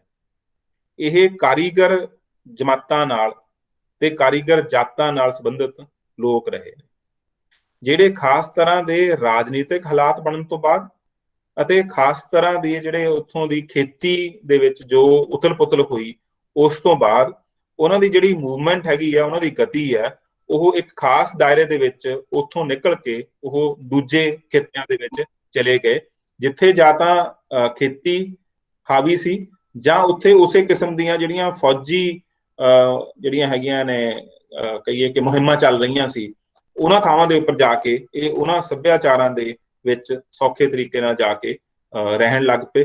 ਤੇ ਇਹਨਾਂ ਦੀ ਖਾਸੀਅਤਾਂ ਦੀਆਂ ਗੱਲਾਂ ਆਪਾਂ ਅੱਗੇ ਕਰਨੀਆਂ ਨੇ, ਜਿਹੜੇ ਸਾਡੇ ਕਬਾਇਲੀ ਸੱਭਿਆਚਾਰ ਬਾਰੇ ਕੁਝ ਜਨਰਲਾਈਜੇਸ਼ਨ ਕਰਾਂਗੇ ਆਪਾਂ ਇਹਨਾਂ ਦੇ ਸਮਾਜ ਜਾਂ ਸੱਭਿਆਚਾਰ ਨੂੰ ਸਮਝਣ ਵਾਸਤੇ, ਉਹ ਅੱਗੇ ਕਰਨੀਆਂ ਨੇ। ਹਾਲ ਦੀ ਘੜੀ ਆਪਾਂ ਇਹਨਾਂ ਦੇ ਪਿਛੋਕੜ ਬਾਰੇ ਗੱਲ ਕੀਤੀ ਹੈ।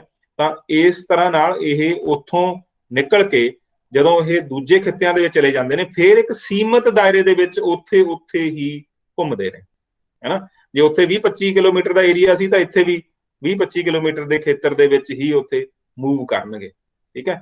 ਇਸ ਕਰਕੇ ਇਹਨਾਂ ਦੀ ਜਿਹੜੀ ਜੀਵਨ ਸ਼ੈਲੀ ਆ, ਇਸ ਨੂੰ ਇਸ ਤਰ੍ਹਾਂ ਨਾਲ ਇਸ ਪਿਛੋਕੜ ਦੇ ਨਾਲ ਜੋੜ ਕੇ ਸਮਝਿਆ ਜਾ ਸਕਦਾ। ਇਹ ਉਹਨਾਂ ਕਬੀਲਿਆਂ ਵਰਗੇ ਕਬੀਲੇ ਨਹੀਂ ਹੈਗੇ ਜਿਸ ਕਿਸਮ ਦੇ ਸਥਾਈ ਤੌਰ ਤੇ ਰਹਿਣ ਵਾਲੇ ਭਾਰਤ ਦੇ ਵਿੱਚ ਖਿੱਤਿਆਂ ਵਿੱਚ ਕਬੀਲੇ ਨੇ। ਤੇ ਜਿਹੜੀ ਇਹਨਾਂ ਦੀਆਂ ਸੱਭਿਆਚਾਰ ਦੀਆਂ ਕੁਝ ਖਾਸੀਅਤਾਂ ਨੇ, ਜਿਹੜਾ ਇਹਨਾਂ ਦੀ ਜੀਵਨ ਸ਼ੈਲੀ ਦੀਆਂ ਕੁਝ ਖਾਸੀਅਤਾਂ ਨੇ, ਜਿਹੜੀ ਭਾਸ਼ਾ ਇਹਨਾਂ ਦੀ ਹੈ ਨਾ, ਜਾਂ ਇਹਨਾਂ ਦੇ ਜਿਹੜੇ ਲੋਕਾਂ ਦੇ ਨਾਲ ਇੰਟਰਮਿਕਸ ਨਾ ਹੋਣਾ, ਹੋਰਾਂ ਲੋਕਾਂ ਦੇ ਨਾਲ ਬਹੁਤਾ ਆਦਾਨ ਪ੍ਰਦਾਨ ਨਾ ਕਰਨਾ, ਜਾਂ ਇਹਨਾਂ ਦੇ ਜਿਹੜੇ ਟੈਬੂਜ਼ ਨੇ, ਹੈ ਨਾ, ਜਾਂ ਇਹਨਾਂ ਦੇ ਜਿਹੜੇ ਖਿਣਵਾਏ ਹੋਏ ਚਿੱਤਰ ਨੇ, ਇਹਨਾਂ ਦੇ ਸੱਭਿਆਚਾਰਕ ਪ੍ਰਕਾਰਜ ਕੀ ਨੇ, ਇਹਨਾਂ ਬਾਰੇ ਗੱਲ ਆਪਾਂ ਅਗਲੇ ਲੈਕਚਰ ਦੇ ਵਿੱਚ ਕਿਤੇ ਕਰਾਂਗੇ।